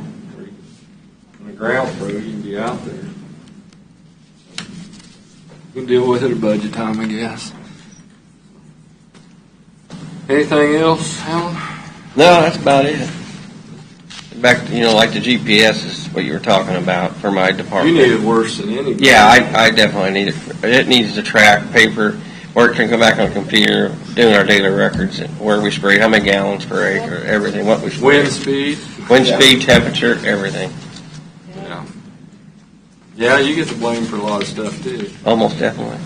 We know what roads to stay off of. Yeah. I know the railroad, on all their vehicles now, we have outward and inward facing cameras. And then when somebody says, "You hit me," well, they have Kind of know evidence. somebody hit you. And maybe that's something we should consider. Well, that's the kind of where we're holding off on going with the GPS right now is we're trying to figure out if we want something that includes cameras or not, and if we want live data versus the pinged data. But it's definitely something to consider. That's actually how the conversation started out, was cameras. Then it went to the GPS. So It takes a lot of the liability off of you. Does your dump trucks don't have backup cameras, do they? They do. They're no one's. New ones got the backup cameras. Okay. I think they almost all do. Well, I knew all equipment was. Standard. Yeah, but all the new ones do. There was some. I've been going for a while. It was about the position of the backup camera on the dump truck, but you got it now. That's good. Okay. Any more questions of any of these folks? Thank you for all you're doing. Thanks for all you're doing in this weather. What do you think of the chili? You're very welcome. Crock pot. What's that? Crock pot downstairs. Yeah, I think that that one's Janet's. Almost 11. Just leave that. Thanks. Things are all out of whack on that one. Yeah, it's not going to be 12 here in March, is it? I don't have it. What's that? Yeah. I have one for What's our executive session? 10:51. Yeah. Okay, all right. We're good. Actually, I should have looked here. We're good. 10:51. Hello again, Commissioners. All right. So last report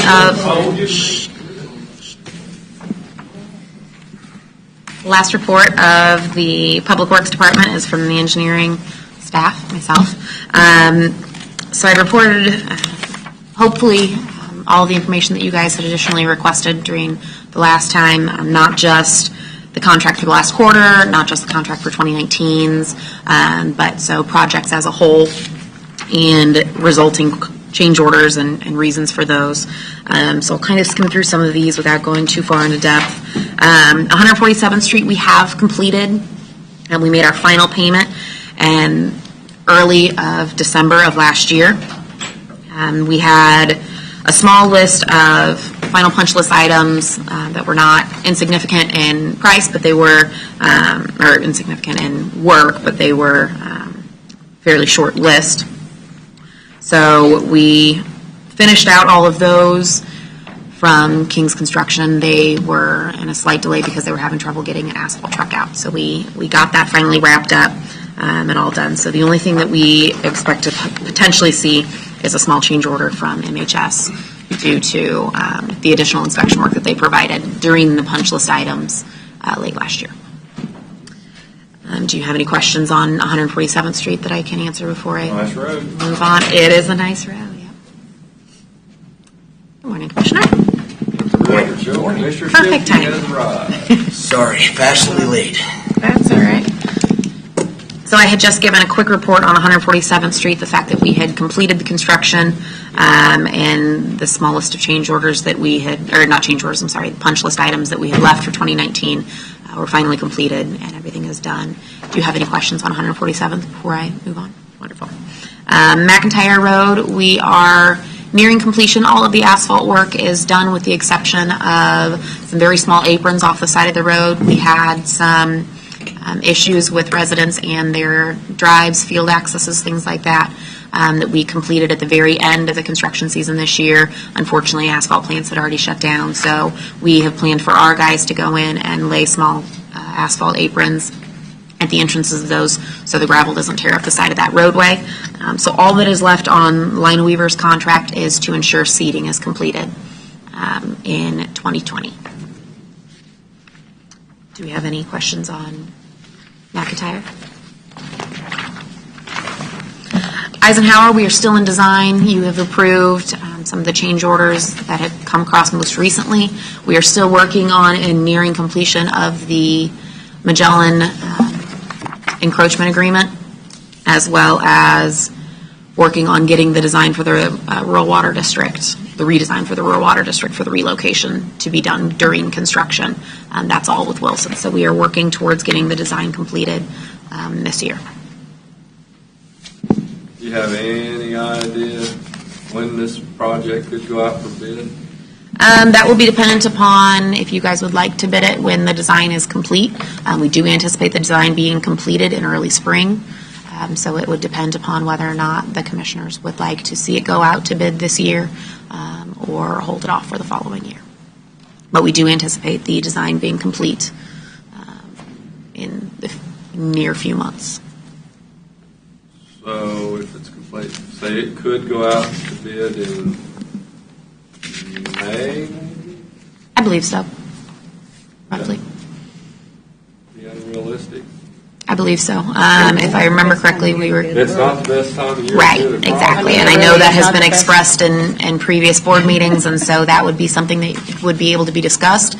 Additionally, of course, always you could bid it out with an expected start date of a different time that makes May being a good time to bid. I've been informed that there's potentially a lot of work that can be done during the winter off the roadway, so we don't have to close it. So there's a few options that we would like to look at once the design is completed, so we know exactly when that does come. Well, I think it needs to go out to bid as soon as possible with all these other projects that have been completed. It was one of the lists that the voters passed on the sales tax. Right. And we got McIntyre's complete, and 147's complete. It's just Eisenhower's the other problem. We also need to look at some of the timing and talking to how we get it started and done because of the intersection work that's going Right, to be being there is done. additional I mean, there's a construction lot. to be done in the area. But that's part of the bidding of it. Well, that We one. can put some dates. So. Yeah, as I said, once I the design gets think complete, Yeah. it would be a conversation that I would like to have. So the dust abatement, we've talked about that quite a few times. We are working with McEnany and Bettis. I need to meet with them here very shortly to figure out their schedule. The last word that I heard from AT&T is that they are on track to get groups 2, 3, and 7 relocated by April 1st, and they have already started the work on getting 4 and 5 in the design process to be relocated as well. So Vince and his crews, as Vince said, have been working on prepping the roadways, cleaning up ditches, fixing culvert pipes and things like that. And so we are hopeful that we are on track to complete all of the dust abatement programs or projects that were scheduled through 2020. Have we received anything from AT&T, like, with specifics? So, I mean, they keep saying April 1st, and they keep saying 120 days. Have they completed anything yet? Let me start with that. So rather than just saying, I'll get it done by X date. They have provided us regular updates, especially as we have requested them. Off the top of my head, I don't know the details of what those were. I do remember there being specifics of what design has been completed, what they plan to mobilize. They have asked us for our priority and what needs to get done first and in what order they would like to see it done, if we could get it done earlier. Well, the contractor is going to provide a schedule, so that schedule needs to align with the utility coordination. Yes and no. So we will also be providing the contractor with a schedule of stating these were the 2019 projects. We need to get the 2019 projects done first. We have made those a priority as they are the ones that got delayed, and then move on to the 2020.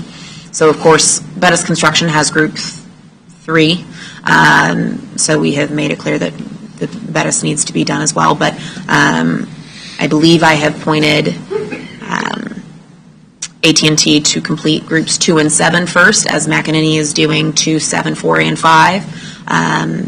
It would make sense to at least make sure that 2 gets mobilized very first, to ensure that McEnany is able to complete construction throughout the entire construction time, whereas if 3 was delayed after 2, Bettis could potentially come in later in the season. 120 days. They should not be. Let's just say November 1st. Although it was before November 1st, that'd take it into February. They should all be out of the way, 120 days. We didn't come up with 120 days. They came up with 120 days. I think Mitch has primarily led the charge, right? Correct, yes. Maybe So, if it wouldn't be too much just to ask if he could either request of them or if they've already provided it, anything that's even been completed to date, I'd love to know about, because I'm still of the opinion I don't think anything's been done yet. They just keep committing to April. I can say for certain that the process that they told us was it, of course, first has to go into design, and then it can go into construction. So similar to the E58, although we would love to see the minute that we ask them to come out and relocate, for that to be done, the design process had to be done prior. So I do know for certain that they have been working on design. That is part of what they have, but I cannot remember if they have mobilized any relocation. Yeah. Okay.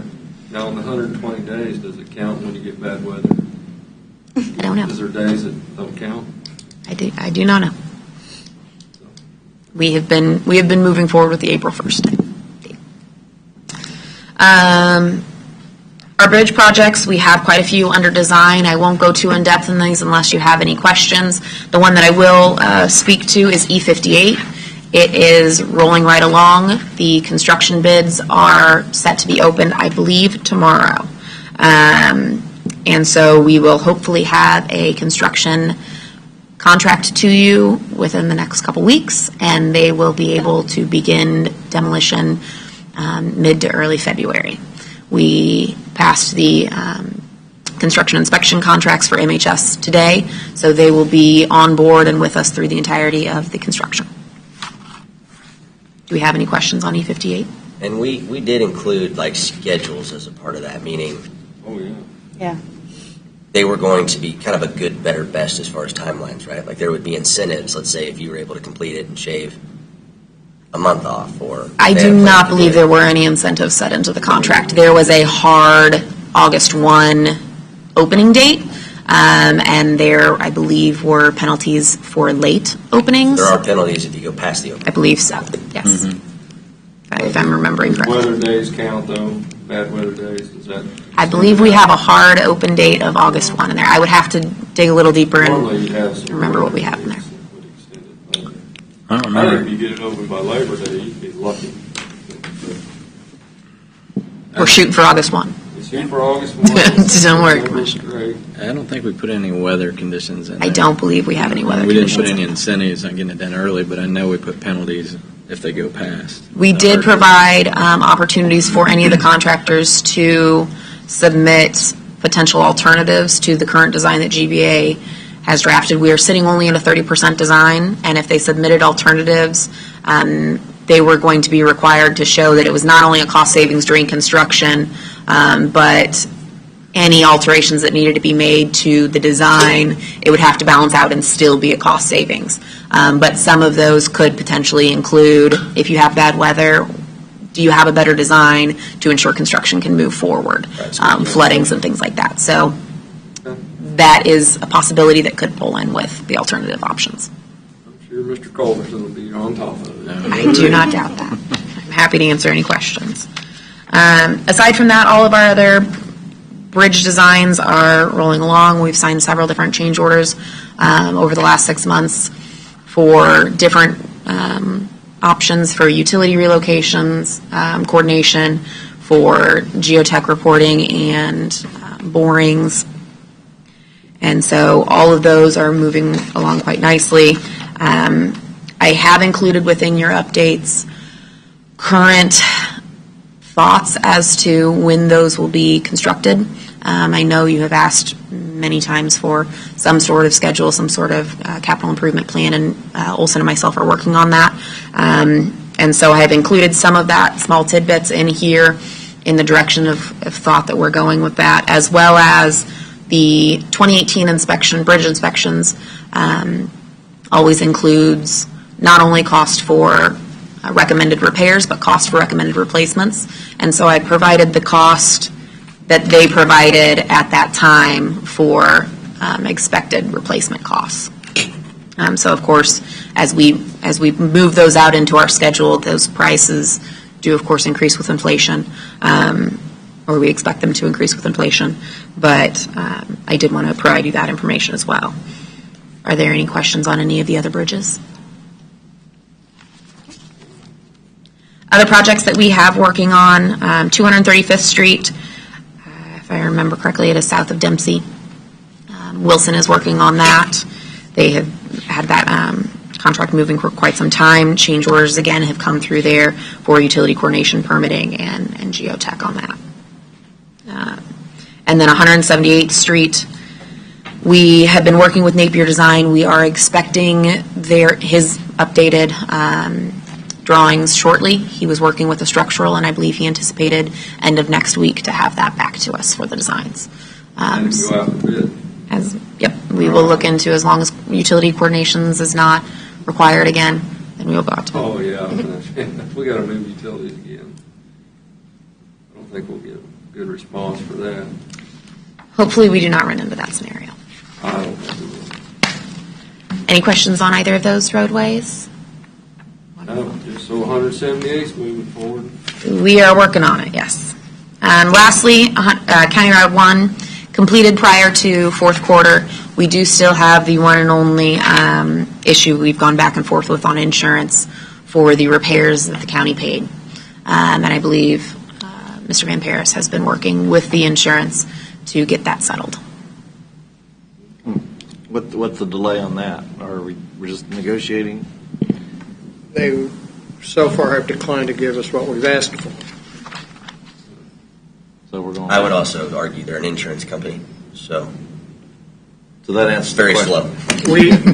I believe we have given them a firm figure and asked them to make the county whole, as opposed to the county pursuing that goal against their insured.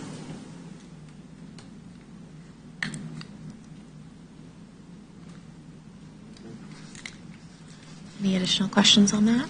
No? Lastly, I included a whole lot of numbers, kind of the end-of-year budget recap of everything that went in, went out. Lauren, sorry. That's all right. Just one thing I was thinking on the County Road 1. So, as a recap, or going forward, that was a kind of a unique project, first of its kind. I mean, we had all kinds of publicity and political operatives and all kinds of things. People coming to look at this thing. How do we rate it as far as overall, success, or is success going to be, longevity and how well it holds up over time? Like, at what point do we come back and say it was exactly what we wanted and more, or it was below expectations? I do believe that is going to be determined level. Of course, it's going to be. I can't predict how well it's going to hold up. There was a few testings, as I believe it was before you last week, a few testings that were originally in the contract that did not get done for one reason or another. So we're hopeful. We expect that there shouldn't be any issues. It's my understanding that they previously have not done testings, and things have been holding up quite well. But all in all, it did go quite well. The schedule was a little bit off. It started a little bit later.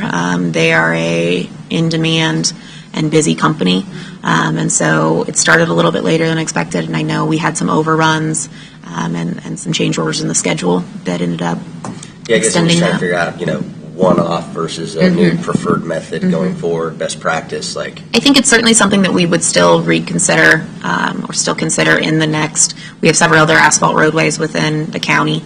And it's probably something that we would continue to consider. I think it's smoother than it was when it was done the first time, because there was overdigs on all the boxes and bridge approaches settled and everything else. Yeah, so right now it's a smooth road. In the beginning of the project, they came in and filled in some of those dips and things that we had. That's why we had result of the originals. It was done incorrectly the first time. Well, past inspections, all I can say. And any new construction project, you'll have a little of that. Any other questions? Or any questions on the budgets, any of the numbers and money spent? I thought you did real well on the budget this year, because I really thought you guys might have a little problem. Unfortunately, we were. We did phenomenally. There was some times we had a little bit more overage than I would have liked to see, but we, for good reason, we had a lot of things that. It was a very wet year. The tornado delayed some things, so some money was not spent, but it will be spent. We absolutely have ways to do that this year. Well, I think if the weather hadn't been a factor with the tornado, for sure, we'd have been in a real deficit and issue. You're probably, right. Yeah, it would have been a little more difficult at the end of the year. But when we get that FEMA money, we're going to plug it right back into public works. Well, we'd be here. Roads. We have to remind that board of then. Yeah, that's true. 20 years later. Thank you, Lauren. Thank you, guys. Have a great day. Thanks for everything you do. Yeah, appreciate it. Keep it up. Hopefully we can get you some help. It would be appreciated. All right. Have a good day. All right, thank you. Yeah. Ready for our executive session? How long do you need? First, actually, that's due to timing.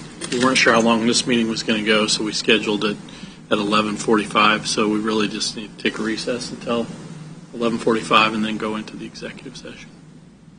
So you're only planning on about 15-minute executive session? No, I plan on it being about an hour, but I wasn't sure what time we were going to be done, and I didn't want to. So we're not going to have a We lunch just need break? to do a recess. Your lunch break starts now. Okay, that's what I was. Go.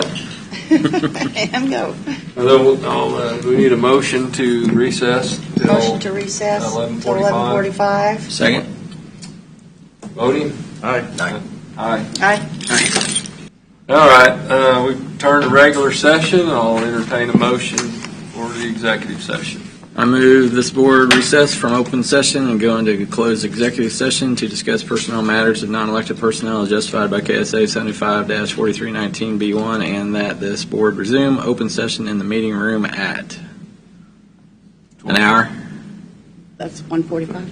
12:45 or 45 minutes, get it? 12:30. 12:30. Let's do 12:30. I'm pretty sure. Return at 12:30 p.m.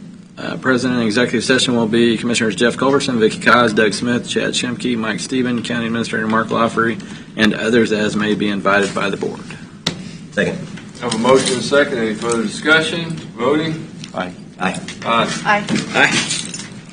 Let the record show we returned to regular session at 12:30. Discussion was limited to personnel matters of non-elected personnel, and no decisions were made. You wanna read it? No, you go ahead.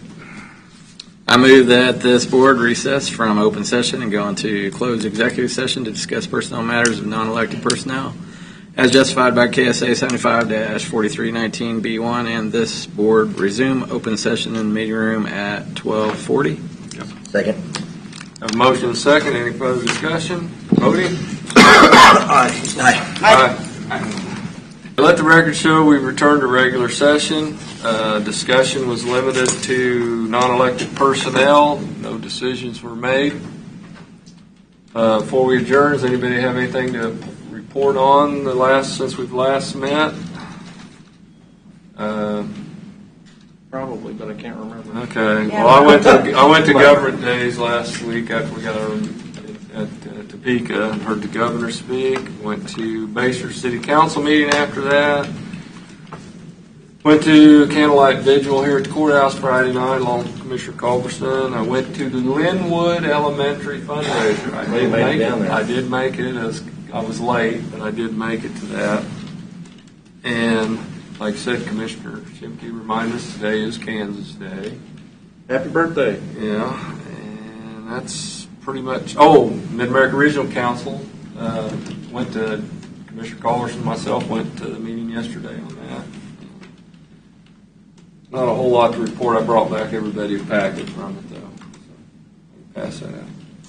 I had a couple quick things. So on Friday, I attended an economic forecasting event for Colliers, and they had a number of pretty incredible speakers, of which they're forecasting development, industrial and commercial to be 2020 look very much like 2019. Maybe the second half of the year starts to slow down in anticipation of the election. But the big thing coming out of it was just the logistical crosshairs that is Kansas City. And so when you think about having a resource like I-70 and obviously our industrial park and trying to engage some of these larger development firms like Orion Companies or Van Trust and really trying to figure out if you're going to go build $750,000 or 750,000 square feet of spec warehouse and say Lawrence or Douglas County, what can we do to get on that radar as well? I think they would believe that anything probably greater than 300,000 or 400,000 for our community would probably be a little much based on their experience and what they know. But I had conversations with Steve Jack, who also attended at that event, and then I did attend the annual meeting for the LCDC. And there were actually some of those very same speakers are from those companies that I mentioned that were there. So I think there is a lot going on momentum wise. I think the economy is helping us. I think we better capitalize in a hurry. Because again, while 2020 may look like 2019, you don't know what 2021 and 22 and 23 may bring. So let those guys get to moving. Yep. And you attended City? Yes, I did. Attended City. Tonight we'll be attending the High Prairie Township meeting, and It's just a township board meeting, or township is board. that part It's Township board. It's township board. It's a township board meeting, and either Commissioner Schimke or Culbertson will. I was going to see if you had mentioned you'd be available, see if you could go. Yep. So Commissioner Culbertson will be joining me for that, and both Jeff and I did attend last week. right. And tomorrow is a task force meeting, and yesterday I did the Suicide Prevention Coalition in Live Well. That's about it. Got any other updates that you didn't mention? No, you pretty much covered it. Mark board meeting. Well, me and Chad went to the fire district meeting last week. No comment. We're going to see if we can help mediate some of that. Okay. Candlelight Vigil. Yep. Everything you touched on. Okay. All right. Then a motion to adjourn. Go Chiefs. Yep. Go Chiefs. Second. Aye. Aye. Aye. Aye. Aye.